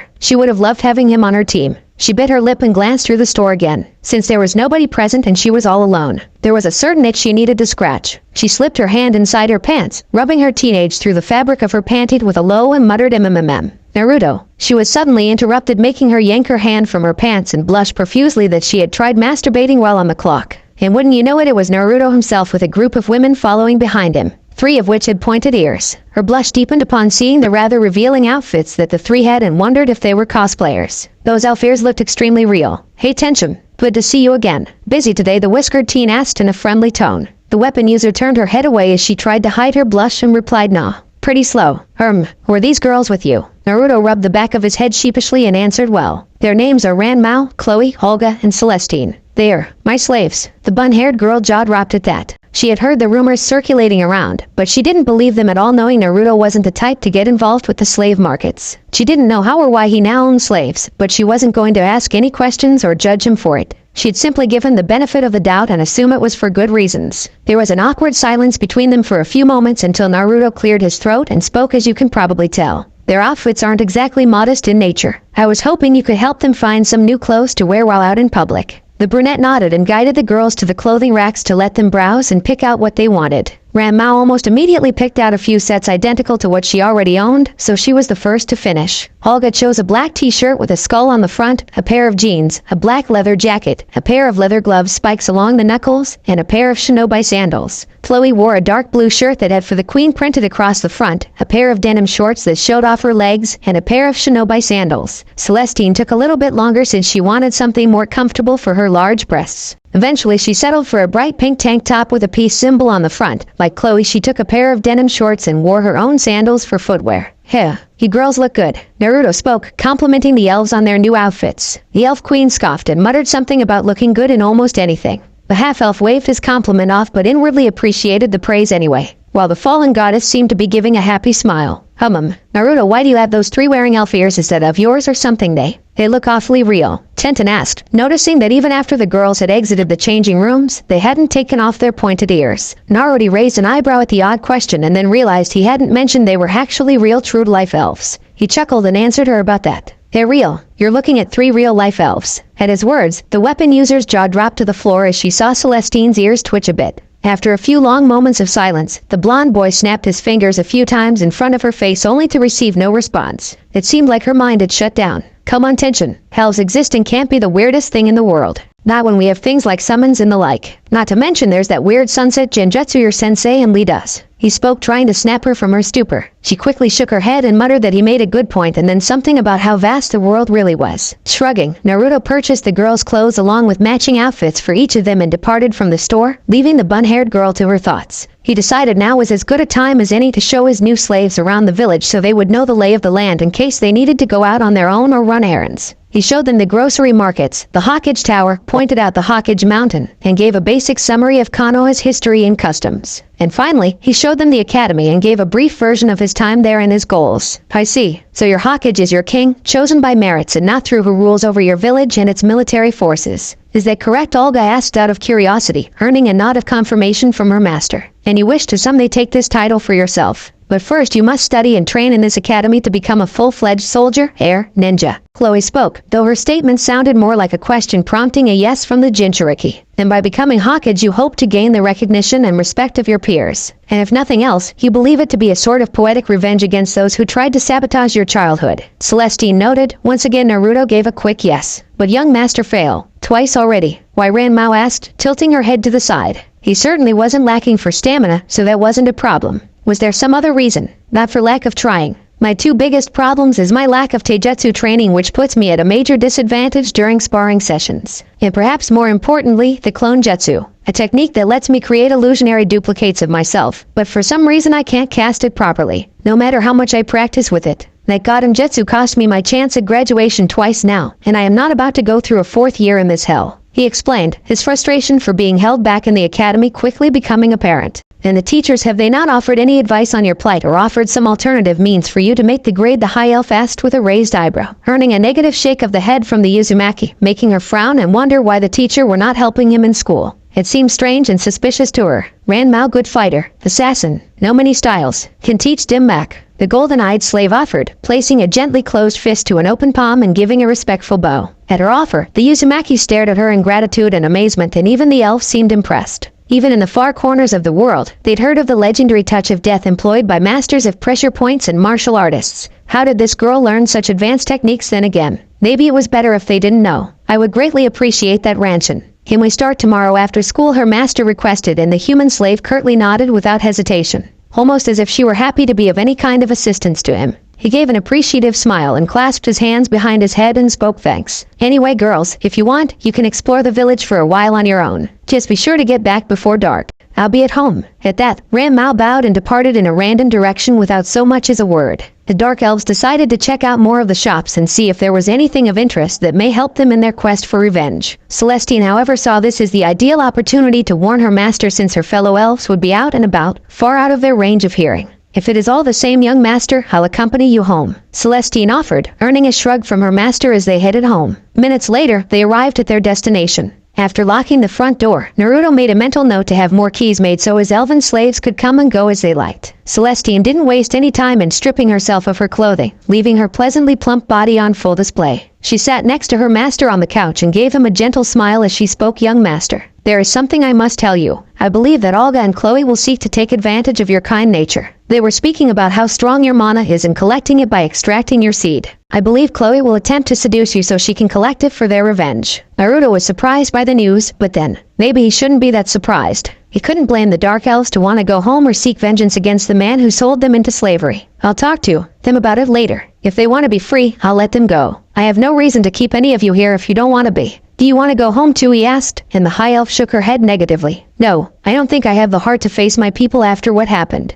But thank you nonetheless. You have a good heart. I felt it the first moment we met, and I felt the pain deep inside of you as well." She spoke with a kind smile and gently pulled him into a warm embrace, letting his head rest against her soft breasts. He melted almost instantly. He said nothing, but he was grateful for her compassion. Her presence almost felt akin to a mother to him. Celestine felt her mark tingle as she sensed her master's subconsciously wishing for the affections of a mother. She bit her lip for a moment and then spoke. "Young master, would you be opposed to the idea of me acting as your mother on occasion?" Naruto blinked his eyes a few times and looked up at her, wondering what brought on such an odd question. Before he could even ask, the High Elf continued to speak in a voice filled with compassion. "Please. Your lack of parentage has left a gaping hole in your heart. You have never known the love and affection of a mother figure. And I hope, in some small capacity, I can fill that void." The Jinchuriki blushed a bit at her kind words and replied, "Thank you, Celestion. I guess it wouldn't be so bad," he mumbled, feeling a bit embarrassed since he wasn't sure how else to react to her words. She nodded in appreciation and gently placed his head into her lap, softly stroking his head while humming a small tune. The Uzumaki quietly listened to her and felt himself melt away, basking in the comforting and warm presence of the High Elf. As this went on, Celestine caught a small glimpse of a vision. She couldn't clearly see it, but she could have sworn she saw a familiar figure in it. Unsure of what to make of her vision, she shrugged her shoulders and decided to put it to the back of her mind.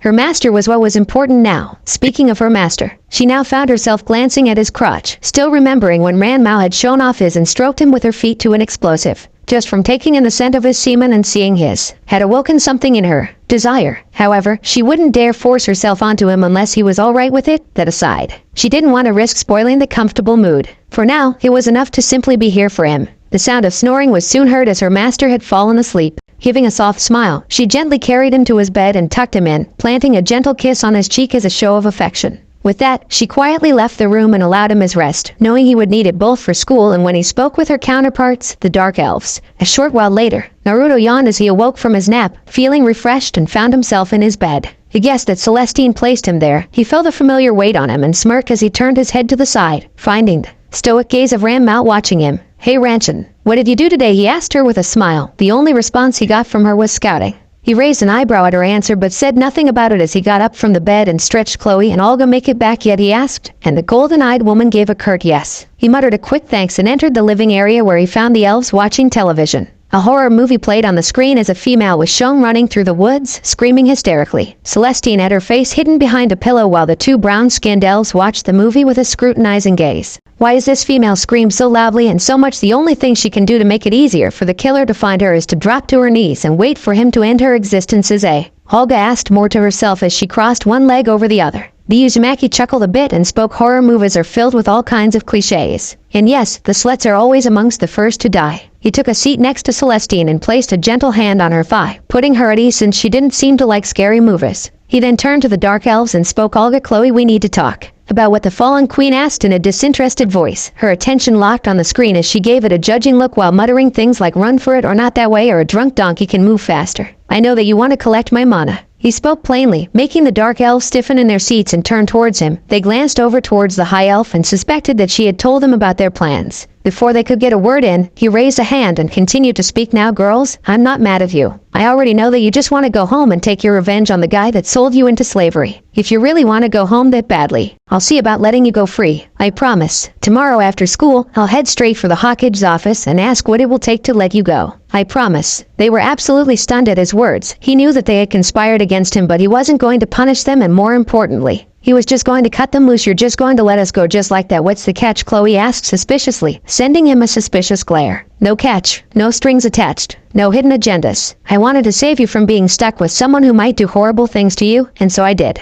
If you don't want to stay, I don't have any right to force you to. Simple as that. He explained as if it were the most simple thing in the world. The elf sensed the sincerity in his voice and saw no signs of deception. Olga gave a light smile, and then in a surprising gesture, she bowed to him on one knee, shocking her fellow elves. For never had they known a time when Olga willingly bowed to someone. The queen looked up to her master and spoke. Young one, no, Naruto don't know. If you free us, we shall never forget your kindness. We will eternally be grateful to you, and we look forward to hearing the good news as soon as possible. Thank you for everything, for being patient with us and for treating us with compassion and dignity. Chloe pursed her lips for a moment and mimicked her queen by dropping to one knee as well, bowing respectfully to the young human and gave a brief thank you since she could find no other words to express her gratitude. It's no big deal. I'll get back to you on that once I talk with the old man. Until then, please bear with it for a little longer, he requested, earning nods of patient understanding from the dark elves. What of you, Celestine? Will you be coming with us? Olga asked her counterpart, who gave a quick shake of the head. No, I believe I'll stay with the young master and fade into anonymity. Besides, I'm not sure that I can go back after what happened. The high elf explained, earning a nod of understanding from her longtime enemy. There were things that couldn't be unseen or unheard after all. But that mercenary needed to pay dearly. If he were allowed to continue his mad conquest, then who knows what kind of damage he could do.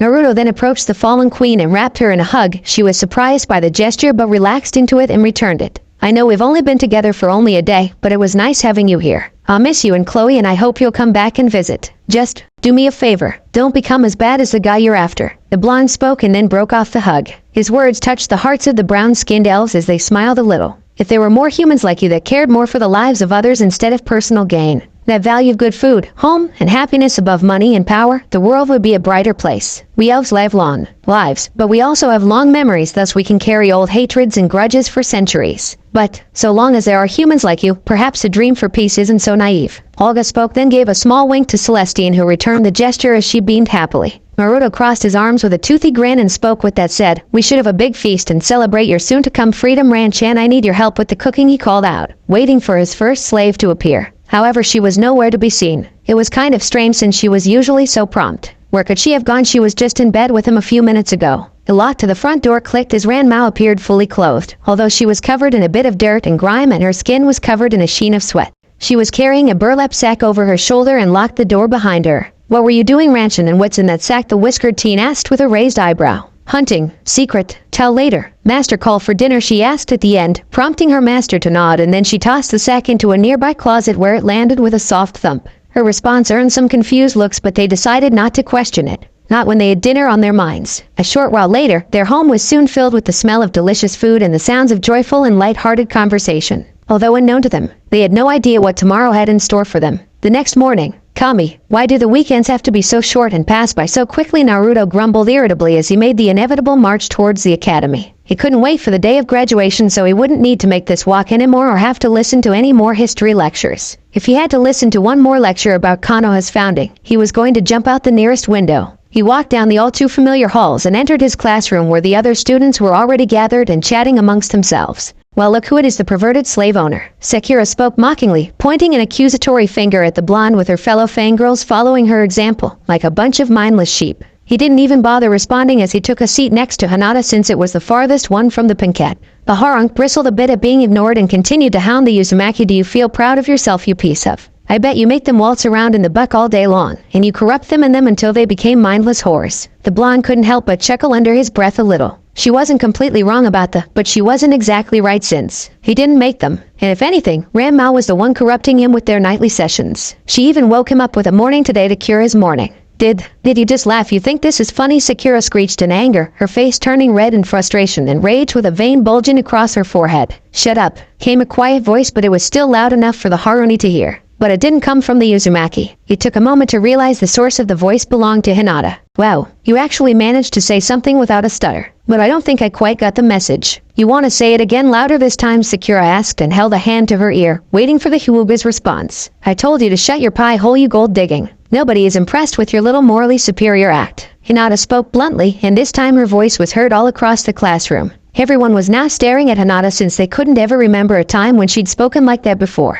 This was way out of character for her. While Sakura blubbered as she felt herself shrink down beneath Hinata's gaze, the sounds of snickering directed at her made her shrink even more, forcing her into silence as she decided it would be best to avoid further making a scene and risk further humiliation. Hinata gave a satisfied sigh as she sat back down, the blonde boy giving her an appreciative look for shutting up Sakura and verbally tearing into her. Thanks, Hinata-san. That was pretty awesome. He spoke with a cheeky grin. Think nothing of it, Naruto-kun. My clan gets a bad reputation as well for slavery, though I admit it may be well-deserved. She replied solemnly, reminding the whiskered teen about the caged bird seal he'd heard about. That was a highly controversial topic to this day. Nasty business. He decided not to say anything for fear of accidentally saying anything that may unintentionally be hurtful. All the while, Hinata was looking at him. She swallowed a lump in her throat and asked hesitantly, Naruto-kun, can we speak privately tomorrow? He raised an eyebrow, wondering what it was she wanted. A confession? Maybe he did remember a time when Hinata actively followed him around until he asked her to stop since it made him uncomfortable. Fortunately, she apologized and respected his wishes. Was she actually crushing on him? If so, for how long? Nevertheless, he nodded in agreement since he wanted to know what she really wanted. If he was wrong, it was an honest mistake on his part. And if he was right, well, he'd figure that part out later. Finally, Haruka and Mizuki entered and class began, thus starting another day of torture for the Jinchuriki, who had lulled himself into a trance since he already knew what was to come. His days at the academy couldn't come to a close fast enough. Later, Hokage office. Hers inside as he was busy reading reports, trying to follow up on that lead Scarlet had given him. But so far nothing had turned up. One theory suggested the slaves were bought in bulk to kickstart a new market in some minor village, which made little sense. For one, drank slaves are cheap and not good for making profits. The real money came from brank slaves and up. Secondly, the biggest and best markets are all found in the major villages where they were carefully supervised by the cages, although in Kiri's case, the market there had crashed due to the Civil War. The second theory was significantly more disturbing, so much so that he was unsure if he wanted to consider it. Or perhaps because he couldn't imagine anyone who would do something so cruel and horrible. But he couldn't discount it. It was possible that since all the slaves were female and were bought in intervals, they were potentially being used as breeding factories. A truly despicable facet that was banned and deemed inhumane even amongst the community of most slave owners. Keyword most. Usually, breeding factories existed for one of three purposes. The first two technically coincided. First, to produce future soldiers. Second, to produce rare bloodlines found in a male donor. Third, to produce even more slaves for profits. And of these purposes, the reproduction of bloodlines was by far the most common.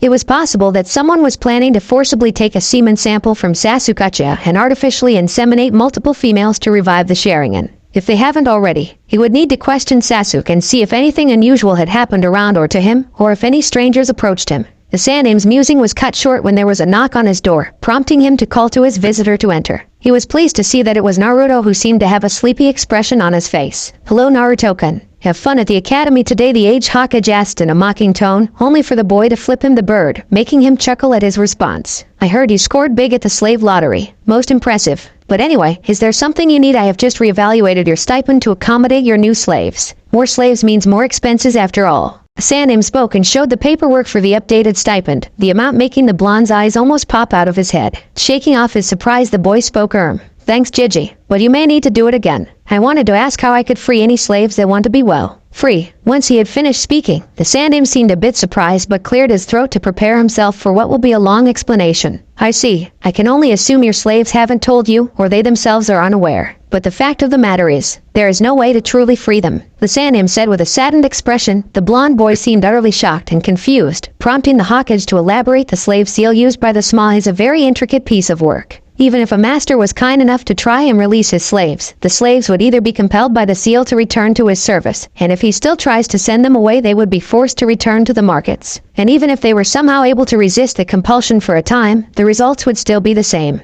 Additionally, any attempts to tamper with the seal outside of certain parameters would render the bearer in a catatonic state, and any attempts to outright remove it would be met with death via a seizure. Some slaves have believed that by killing their master they'd be free. However, it doesn't allow them to consciously harm their master with the intention to kill. And even if they employed a third party to do the deed, upon the death of their master, they would expire as well. Hence why the seal requires the current master as a means of control and as a countermeasure. To put a long story short, once you're marked as a slave, you'll forever be one until death. Naruto was stunned by the explanation. He grit his teeth and his fist clenched into a white-knuckle grip as he spoke. That's bullshit. Aren't they given any chance of freedom at all? You mentioned something about prisoners serving their time, right? What if their time is up? Life sentences, Naruto-kun. Life sentences. However, it's not uncommon for the Sma to trick prisoners with sentences of 10 or more years into signing themselves into slavery to avoid prison. However, what they aren't told is that regardless of how long their sentence is, regardless if it is a month, a year, or 50 years, slavery is permanent. The Hawkeye explained with a tired sigh. And no one knows about this. This is wrong. It's bad enough that people are being forced into lives of, but they aren't even given a chance for freedom. How can the daimyos let this go on? Naruto shouted as he slammed his fists into the Hawkeye's desk. It is a tightly kept secret and not common knowledge to the public. Otherwise it'd be harder to deceive people into signing themselves away. And I, along with the other cages, are bound by gag orders. If we try to expose the truth to the general public, we run the risk of paying massive and crippling reparations. And don't you dare think of saying anything or try to spread the word. Anything you say will be shut down, and as punishment your slaves will be taken from you and you'll be banned from the markets. In Naruto-kun, don't forget that it is because of the daimyos that this awful trade is permitted to continue. So long as the daimyos get their due and the Sma abides by certain rules and regulations, they are free to go about their business. All I can do is oversee them and make sure they're following the rules. And Director Scarlet has done so to the letter. The Hawkeye explained, feeling as though a few years had been snatched away from him for dealing with this inhumane practice day after day and was powerless to do anything about it. Uzumaki pursed his lips and tears started to form in the corners of his eyes as he muttered, but I promised them. I promised. How could he face Chloe and Olga after giving them false hope? Even if it was unintentional, he'd given them a thread of hope. And now he was going to be forced to snatch it all away from them. I don't feel so good. I don't feel so good. The blonde mumbled as he felt a pit form in his stomach. He needed to get out of here, get some air. But he couldn't go home. He couldn't bear to tell the elves the awful truth. This was too much for him to take right now. Dark clouds loomed over Konoha, and in the Uzumaki residence the four slaves could be seen milling about their business. Ranma was sitting on the dining room table, staring out a nearby window as if she were keeping a constant vigil, her golden eyes almost seemingly never blinking the whole time.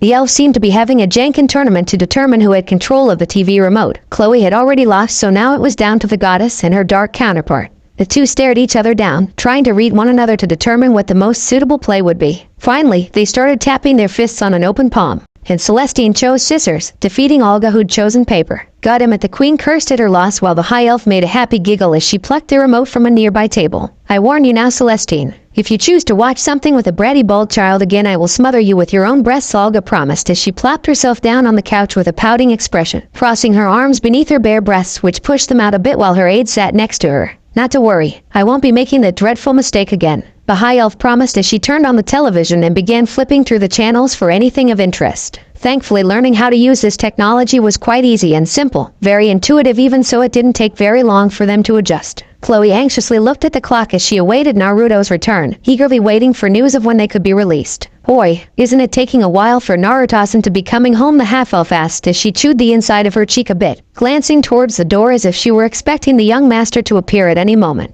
Too long. Worried, Ranma muttered quietly as she pressed her fingers together, watching the storm clouds gather. Something was wrong, she knew it in her gut. Sighing to herself, she quickly redressed and announced going. Search. Find master. With that said, the golden-eyed woman left the apartment. Celestine looked down at the remote and sighed to herself. If her master was in some kind of trouble, she couldn't sit around indulging in television. She tossed the remote to black-haired elf and quickly put on her own clothes. Wait for me, Ranchan, I want to help, the high elf called out as she chased after the Chinese woman. Chloe HM'd quietly and then asked her queen, should we go looking too? I'm feeling a little anxious for some reason. At that, Olga ran a hand through her silky black hair and scoffed a bit as she rose to her full height. No point in searching if we don't know where to look. Come, we'll prepare a tracking spell to pinpoint his position and work from there. The fallen queen announced as she began rifling through the kitchen for a pot and the needed ingredients for the spell. Fortunately, it was a pretty basic spell that could be done with household ingredients. The most key ingredient was something that came from the intended target's body. The drop of a strand of hair. Anything of that nature. There was sure to be some hair stuck to their master's pillows. My queen, are you worried about him? Chloe asked with a raised eyebrow, since she couldn't ever remember a time when her mistress had ever cared for someone that wasn't a dark elf, much less care for a human.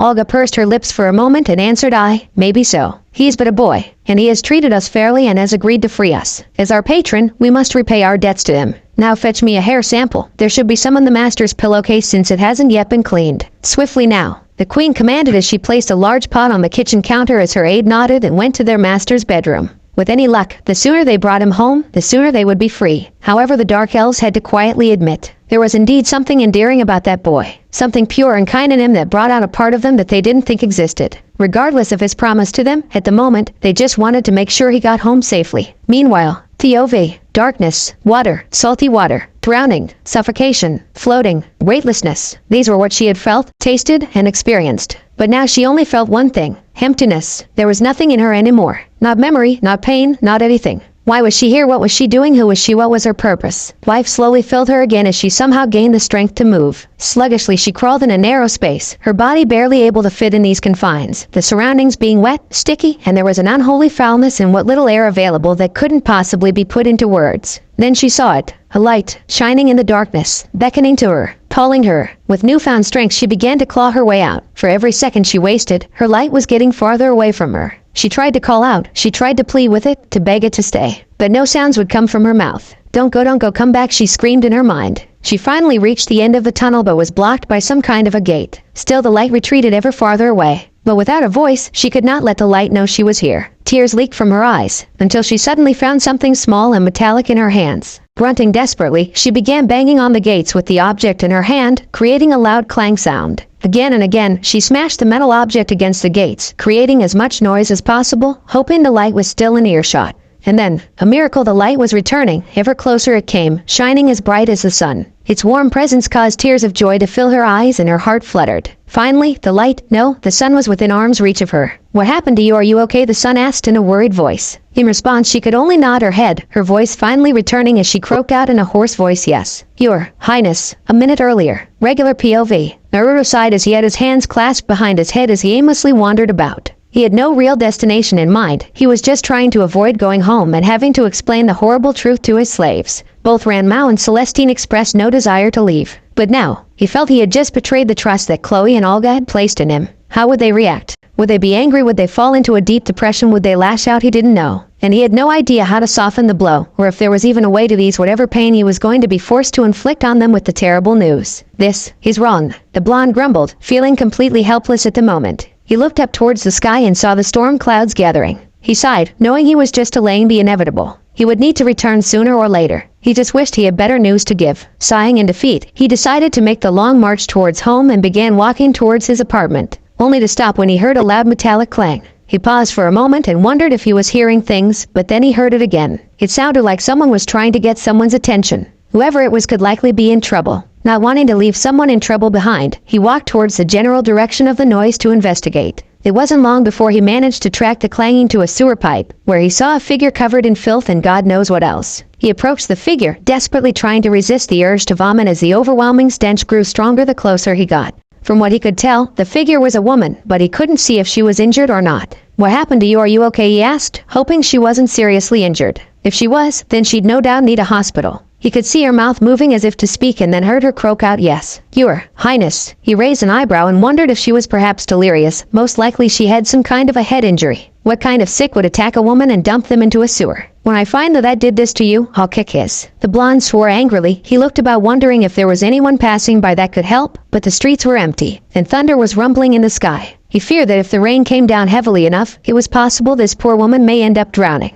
He tried to lift the gate open with all his might, but it refused to budge. It was much too heavy for him to lift on his own. He needed to find help, and quickly. Stay right there, I'm going to get help. He promised and turned to leave, only for his wrist to be caught in a firm yet slimy grip. He cringed a bit in disgust as he turned back towards the trapped woman who was now looking at him with tearful blue eyes as she whispered in a clearer voice, no. Please, stay. I don't want to be alone. But if I don't go, you could drown. Just look at the sky, he warned her, pointing towards the darkening and rumbling clouds overhead with his free hand. She simply shook her head, her gaze never leaving him, as if to say she was now more afraid of being all alone than of death. A sentiment that Naruto himself shared. He nodded begrudgingly and agreed to stay with her. He took a deep breath, then called for help as loudly as his lungs would allow, his voice echoing across the empty streets. But none came. He tried again and again, shouting and screaming as loudly as possible, but no one heeded his calls. Either no one could hear him, or they simply didn't care enough to help. Bastards, sitting all comfy in their little homes and personal bubbles, oblivious to a woman trapped in a goddamn sewer pipe. He cursed angrily as he tried to catch his breath, his chest heaving and lungs burning from his efforts. He then turned to the trapped woman and asked, "What's your name?" He was only met with silence from her, suggesting either she didn't know her own name or she didn't want to give it.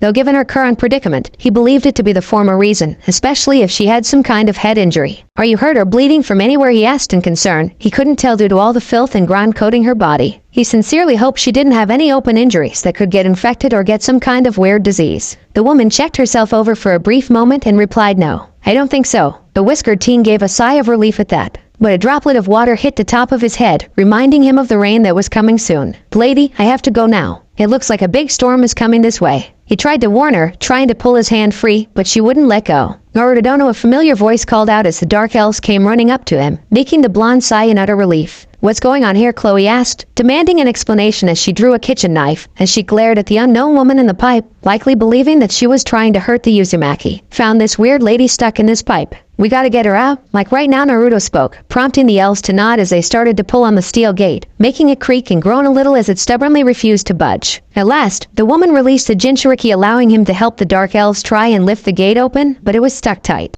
He sincerely hoped it hadn't been welded shut or this woman was screwed to hell. "I can't believe we're doing this for some stranger," Chloe muttered, since she and her queen had never done anything like this before. Their usual exploits lied in the destruction of others. "Silence, pull harder, Chloe. No living being deserves to die like this," Olga shouted as the rain began to fall more heavily, blanketing the area as a heavy monsoon came. As the seconds ticked by, filthy water began to pour out of the pipe, and it seemed to be getting stronger and filling the pipe further. The queen mentally cursed herself, angry that her powers were limited at this moment. If she could, she'd have summoned flames strong enough to cut through, but this infernal deluge would likely snuff out any fire she produced. They could hear the woman coughing and sputtering as the water got higher. "Pull, pull," Chloe screamed out, her ears twitching when she heard the sounds of metal scraping against metal. "It's moving, keep pulling," the half-elf shouted out, trying to urge her allies to keep going. "I'm trying, the ground's all slippery," Naruto shouted as the ground was now muddy, their feet sinking into the earth and making it difficult for them to get any leverage or traction. Olga suddenly got an idea and began changing in an unfamiliar language, and ice began to form along the gate's edges. "If we can't lift this thing open, we'll force it open," the queen shouted as the ice began to creep along the edges. The sounds of metal straining and groaning could be heard as the ice expanded. Finally, the strain was too much as the steel workings couldn't handle the pressure and some small explosions could be heard.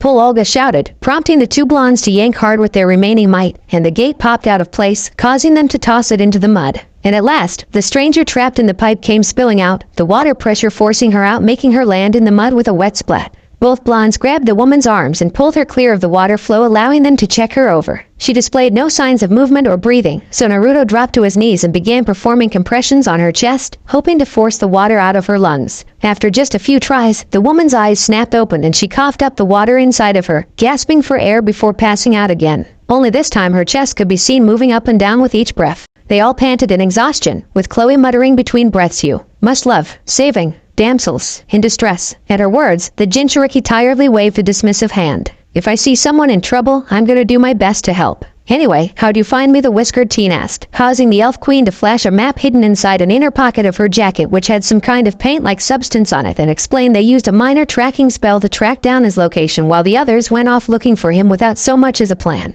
With any luck, they'd return home soon. The dark elves then looked down at the woman they had saved, the heavy rain quickly washing away the filth and mud off of her body, showing her brown skin and light blue hair. "Should we take this woman to a hospital?" Chloe asked as she picked the unknown woman up and slung her over her shoulders. Naruto shook his head negatively and replied, "I don't think that's a good idea. I believe someone may have tried killing her. If we take her to a hospital, they might find out she survived and try again. For now, we'll take her home and inform the Hokage. He should be able to handle things from there." The two elves nodded in agreement since it seemed the best course of action for now. Hopefully this lady could tell them more when they woke up. Without a word further, they began to march through the rain towards home. Any thought of their freedom was currently cast aside in favor of aiding a fellow woman. The Jinchuriki, for his part, however, was still fearing the moment they'd ask him about being freed. He had to shake his head to clear his thoughts. For now, this strange woman came first. Minutes later, it didn't take long for them to make it back. They groaned as they stepped through the apartment door and shivered due to the cold rain. Fortunately, Ranmao was already there, with some warm towels at the ready welcome. Couldn't find master. Came back. Celestine not home yet. "Who's this?" the Chinese woman asked and observed the newcomer that was currently being carried over Chloe's shoulder. "Not sure yet. I found her stuck in a sewer pipe." Naruto quickly replied and helped Chloe deposit their new guest into his bed and placed her beneath the covers to get warm. The trio then stripped off their clothes and began to dry themselves off with the provided towels. The blonde wanted to ask if they should go out looking for their missing high elf, but a knock at the door was heard. When they opened it, they found Celestine had come back, drenched and looking almost like a drowned rat as she let out a loud sneeze. "Thank goodness you're safe, young master. We were all worried about you," she spoke and then wrapped him in a hug, her wet clothes sticking to him, making him sweat drop since he'd only just dried off. But nevertheless, he was glad she had come back safely. The rainfall likely forced her to return home. After a few minutes of drying off, Ranmao was now serving hot chocolate to everyone and then planted herself in Naruto's lap as he explained how he found the woman in the pipe, and then recounted both Olga and Chloe's heroics. His story earned a happy expression from Celestine, who teased her counterpart that she had definitely grown as a person in so short a time if she now felt things like compassion. Olga tried to deny it, claiming it was a simple spur of the moment, but the whiskered teen knew otherwise. Chloe took a sip of hot chocolate and enjoyed the warm feeling flowing through her for a moment and then spoke. "Oi. Did you speak with your Hokage? Did he say what it would take to free us?" At that, Naruto swallowed dryly since he knew there was no avoiding it. The Uzumaki bit his lip and spoke in a somber voice. You're not going to like what I have to tell you." He then explained everything he had learned from the Hokage, the elves giving off shocked gasps while Ranmao simply raised an eyebrow. Olga crossed her arms beneath her bust and had her eyes closed as she carefully contemplated his words, though it was plain to see she was deeply mortified by this truth. She could never go home nor ever be free ever again. Any chances of retaking her homelands and her throne had just been whisked away. However, there was currently a deeper concern for her. She looked to her aide and found the half-elf trembling terribly. You're lying. You're lying," Chloe screeched angrily, pointing an accusatory finger at the blonde boy who simply shook his head with a look of depression on his face. He honestly and truly wished it were a lie, but it wasn't. There was nothing he could say or do to make it better either. "You promised to let us go. You promised," the half-elf screamed and tossed her mug towards the wall, shattering it and splattering the contents on the wall and floor. She seemed ready to lunge towards the boy but was stopped when she found herself trapped in Ranmao's grip. "Quiet. Come. Not helping." The martial artist spoke as she kept a firm grip on her captive, preventing her from moving. "She's right, Chloe. Lashing out against the young master isn't helping. The real villain in this is Volt. If you want to blame anyone, blame that man." Naruto-sama had no idea about this. Celestine spoke, trying to calm the half-elf, whose face was flushed crimson in anger. "I don't care. This is all the fault of humans. All of your kind should have rotted away in the muck where it belongs. It is because of your entire race that so many people suffer. Hell, you even murder each other for coin, for women, and other petty things. I hope you die a horrible death, you." Chloe ranted angrily, but was then silenced by a hard slap across the face from her queen. "Chloe, it's over. This is our new lot in life. Now be a proper elf and have some dignity. Naruto is, and forever will be our master. Without him, we would have become the playthings of more vile humans similar to Volt. We should be thanking him for his kindness, not spitting in his face for something out of his control." Olga spoke in an even tone, though from her eyes, it was easy to see the strong emotions running through her as tears welled up. "But, my queen," the half-elf tried to speak, but was cut off when the black-haired elf spoke. "Silence, Chloe. Do not shame yourself any further. I am not your queen any longer. You have stood faithfully by my side for many years, even after I pulled you from your original life as a slave. But those days are over. I am Olga, and you are Chloe, and we now serve our master Naruto Uzumaki until the end of our days. The sooner we accept this reality, the easier it will be for both of us, I suppose, after years of conquest, murder, and so forth. The gods force me my just deserts." Naruto frowned deeply as he asked, "Chloe, you were a slave originally before we met?" At his questions, she gave a sad nod which made him realize that she must have been utterly heartbroken upon hearing this news. He couldn't imagine how it felt to be a slave, to regain your freedom, and then have it snatched away a second time, and then when offered another chance. It is all crushed in an instant. "I'm sorry. Really, I wish I could free you. I really do. I'm sorry that this was all forced on you. I don't have any right to keep you against your will. But I don't know what else to do except try my best to take good care of you all. So long as I'm around, I promise to keep you all safe from those who'd take advantage of you." He spoke, reaffirming his resolve to protect them from harm. At hearing his words, Chloe relaxed, prompting Ranmao to let her go. Tears formed in the half-elf's eyes as she slowly got up and walked away, muttering that she needed to lie down. He couldn't blame her. She probably needed some time to process her current position. Olga sighed as she rubbed her temples and spoke to her master. "Do not fret. Truthfully, I had a strong feeling something like this may happen. Nevertheless, the fact you had fully intended to release us shows that you have a good heart and a lot of integrity. I may not have a choice, but I shall put my faith and trust in you. Please, don't abuse it." He gave a reassuring smile and happily nodded, thankful that she was still willing to trust him. Celestine then piped in, "Young master, I don't wish to be rude, but I think you need and our dark elf friends should get a bath. Stinky, smell like poo." Ran Mao also spoke as she retrieved some air freshener and started spraying it. A small part of her wishing she hadn't sat on her master a moment ago, now she herself felt a bit dirty as well. "Oh, sewer pipe," Naruto muttered as he remembered, while the rain had largely washed it away on their way back. He supposed the stench was still lingering on their skin. The former queen sighed as she grabbed her master by the wrist and spoke, "Come along. We had best wash ourselves and quickly before we catch a disease. Ran Mao, tell Chloe to take a bath after we're done." At her request, the Chinese woman gave a swift nod. A warm bath would do some good for all of them. Once Naruto and all they entered the bathroom, the former didn't waste much time in getting the water running in the tub, being sure to set it to a comfortable temperature before plugging the drain with the stopper. She slowly eased herself into the large tub and beckoned her master to join her. "Come now. We see each other and you do lewd things with Mam Mao, so you don't need to be shy." She spoke since he seemed a bit hesitant to enter the tub. "Hey, it's not that, I guess." He tried to explain that he didn't want to make her feel uncomfortable or anything, but she silenced him with a raised hand and spoke, "Hush. I invited you already, did I not? If we're to live together as master and slave, you must be more assertive with your desires. But I don't want you to feel forced to act in a certain way or anything like that." He muttered as he rubbed the back of his head, earning a small scoff from the queen. "I forget. Owning the life of another being is still new to you. Your Ran Mao, does she seem forced to act the way she does? Does she pamper you because you beat her? If she doesn't, does she lie in your bed because you whip her? Does she fornicate with you because you force yourself on her and she has no choice, acts the way she does because she wants to, and for no other reason? If we want to do something for you or with you, it is because we choose to. And if you desire something, you need only ask. And if we don't like it and express our discomfort, you need only respect our wishes. It's that simple. Now get into the bath before you catch some strange disease after being swamped by that filth." She spoke and then pointed towards the bath water surrounding her. Naruto sighed and realized that she had a point. While he should try to keep their comfort and well-being in mind, he shouldn't have to worry about stepping over broken glass or eggshells all the time.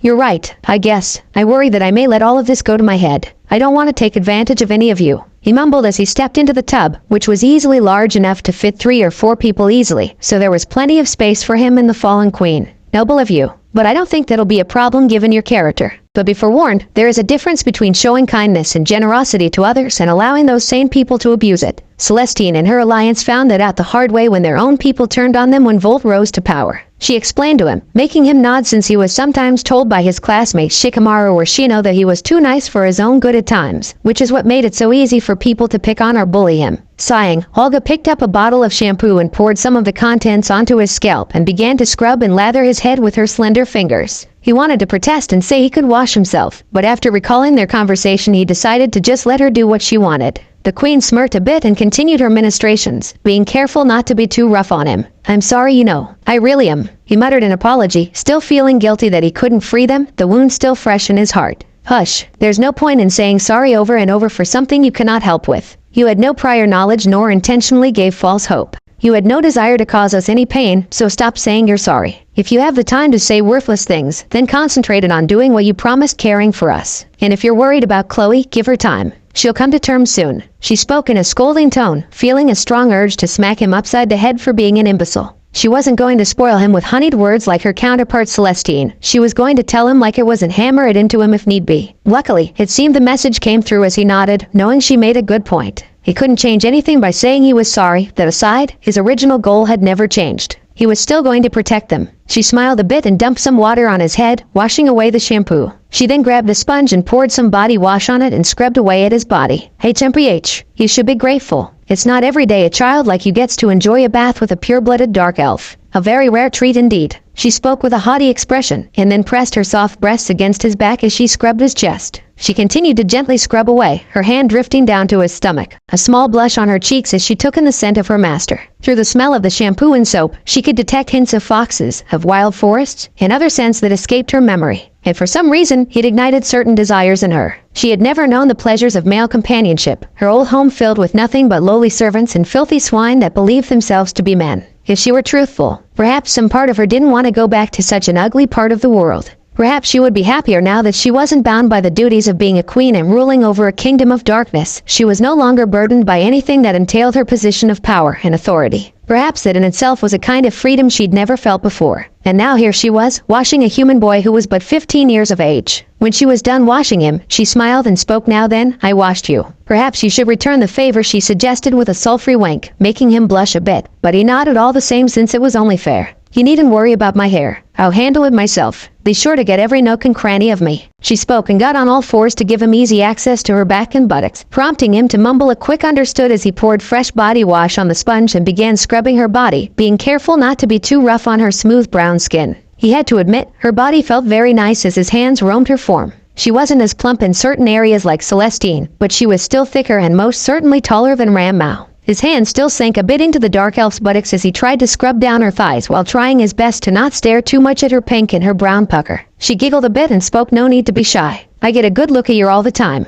and I must say, it is quite enticing to look at. Feel free to enjoy the view." She gave her rear a small wiggle, making him blush more and ask her to show him her front. She merely smiled as she flipped over and allowed him to begin washing her front half, his hands roaming her slender stomach and soft breasts, still acting so pure and innocent. But how long can you suppress your hormones and desires for a woman's flesh? It is no secret what you do with Ram Mao. Don't tell me you think you'll be betraying her if you enjoy your other slaves. Perhaps you need to be corrupted even more. She spoke teasingly, giving him a sly wink. It didn't take a genius to figure out she was obviously trying to seduce him, but he wasn't sure if it was appropriate to have so soon after his announcing that they couldn't go free. Was this her way of coping or showing that she was okay with staying either way? He didn't want to take it that far quite yet. Sensing his hesitation, the fallen queen spoke, trying to play the gentlemanly act. "Or are you simply playing hard to get either way? It would only make a woman desire you even more, little boy. Best be careful you don't get eaten up." She teased him at the end and her lips sensually. He tried not to let himself get so flustered, but he wasn't used to flirting. Ran Mao usually expressed herself by actions rather than words. By Kami, why couldn't he stop getting all hot and bothered every 5 minutes? After a few more seconds, he finished washing the dark elf and left the bath with a bow as he muttered, "Thanks for bathing me and for talking with me," before snatching another towel to dry himself off with and departed with a massive. Olga couldn't help but smile to herself. It seemed human boys were quite fun to play with, and she wondered what other games she could play with him.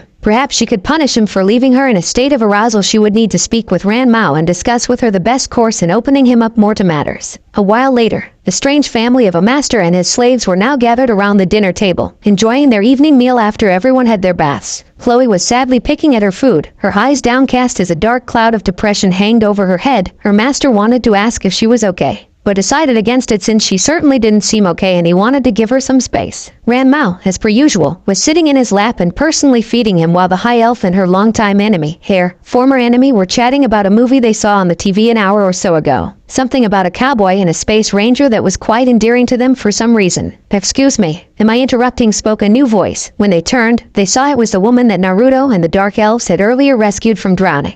She was currently wrapped in a blanket and saw they were all in, though she didn't question it since beneath the blanket she herself was in, supposed it was some kind of rule of theirs. "Ah, you're awake. How are you feeling?" the Uzumaki asked, with a small smile. He was surprised when the Chinese girl hopped off his lap and approached the stranger, giving her an almost piercing gaze as she looked at the woman's face. "Seemed familiar." Now before the golden-eyed woman asked, making the blue-haired woman smile a bit as she shook her head. "I don't believe so. It would be very difficult to forget a face such as yours." The stranger spoke and then gave a small bow to her host and continued to speak. "Thank you for saving me. From the bottom of my heart, in 1,000, no, 1,000,000 times, thank you. Don't worry about it. And it wasn't just me. Chloe and Olga helped too. In fact, it was Olga's magic that helped save you." The blonde responded and gestured to the dark elves, the fallen queen smirking in satisfaction to the praise as she ran a hand through her silky hair. Naruto then asked their new guest, who seemed pretty out of it earlier, "Do you remember what happened?" The brunette adopted a thinking pose for a few moments, as if she were trying to find the answer to his question. Finally, she replied in a sad tone, "I'm afraid I have no memory of how I came to wake in that awful place. Nor do I have any memories. The only thing I remember is that I am, or was, called Hannah Anafellos. All else is but a fog.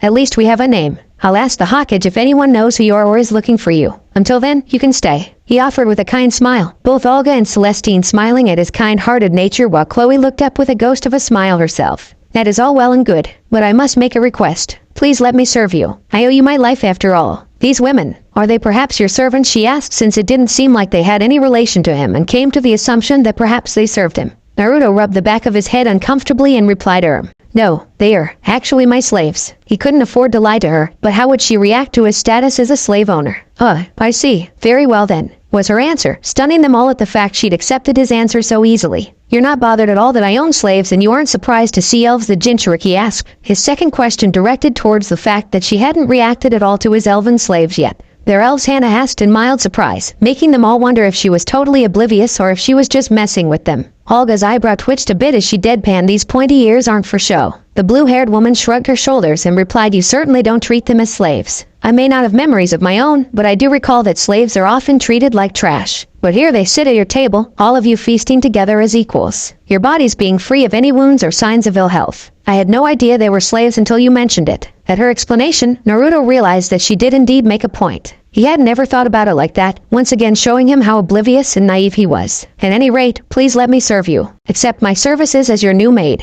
Would you not need someone to look after your property and slaves while you're away?" she asked at the end, making the whiskered teen think for a moment before nodding. He would feel more comfortable knowing someone was watching out for the girls while he was away at school or possibly on missions. Plus, with his stipend, he could easily pay her for her time. "Okay, you can stay if you want. It'd be nice to know someone's looking after them for me. As for your first order of business, please take a bath and wash the bedsheets you were sleeping in. You were in a goddamn sewer pipe, for crying out loud." Naruto spoke, making Hannah tense up upon realizing she may have soiled his bedsheets. Right away she spoke and went to perform her needed tasks, hoping to make a good impression for him. "Honestly, the rate you're finding women to fill your household with is utterly astounding," Olga muttered with a mixture of both annoyance and amusement. She was sure that there were countless men who would wish for that kind of good fortune. "I agree with Olga Dono. But isn't it getting kind of crowded now?" Celestine pointed out. The place was already quite cramped as it was with the 5 of them. But a 6th person might be too many. "I'll talk with my landlady and see if any of the apartments under us are available," Naruto promised, adding yet another chore to his plate, but at least now sharing the horrible truth of the slave seal was over and done with. He also had promised to meet privately with Hinata, which begs the question,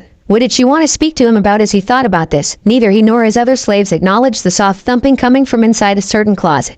Meanwhile, Hyuga Compound, Elder Council Chambers. Deep within a darkened chamber, illuminated by candlelight, the elders of the Hyuga clan sat around in a circle, surrounding a statue. Unknown to them, the form of Hinata Hyuga was quietly watching from the shadows, spying on this meeting. For over a year now, to her knowledge, the elders had repeatedly gathered in this chamber and were speaking to this statue, though she suspected they may have done so longer than that. The first time she bore witness to this, she was surprised when the statue had actually spoken. It was a hideous and ominous-looking thing, depicting some kind of angelic figure that seemed to be in agony. One of the elders spoke, "We are in a tense situation with our clan head Hayashi. He wishes to permanently abolish the practice of the caged bird seal and unify our clan. If he does so, our only means of controlling the side branch will be gone. We cannot allow this to happen." Hinata tensed angrily, furious that they were simply trying to cling to their power over other humans. People like that sickened her, serving as a prime example of everything that was currently wrong with her clan. It reminded her of the countless slave owners that abused their slaves every day. She was shocked that Naruto had become a master, but she knew he wasn't like a typical slave owner. But that was beside the point. The statue let out a chuckle as it spoke in a masculine voice. "As I explained to you previously, you must control him and stamp out any resistance in him. Have you done everything as I instructed?" "Yes. Before the week is out, Hinata will be cast down from her status as Hayashi's successor and will be branded with the caged bird seal. In doing so, we can control both Hayashi and his other child Hanabi. In turn, our own successors will carry the torch and continue our traditions." One of the elders spoke with an evil smile. Having heard enough, Hinata decided to leave before she lost control of herself and exposed her position. The elders seemed quite smug in their beliefs, thinking that they could control the Hyuga clan's future. But she had a plan in mind to pull the rug right out from under them. Unknown to them, she had already told her father of their treachery. Now they just had to toss a wrench in their plans. But still, what was that statue? Where did it come from? She knew it was from a foreign nation far from the shores of the Shinobi nations, but not much else. She once used her Byakugan to inspect it and found 2 strange energies in a constant state of dueling with one another. Aside from that, she knew little else. Not that it mattered. By tomorrow, she would be free of them and all of their infernal politics, and she would also be with the one person she desired most. Even if she was unworthy of him, she could still support him in her own way. And nothing was going to stop her, least of all a bunch of aging old men.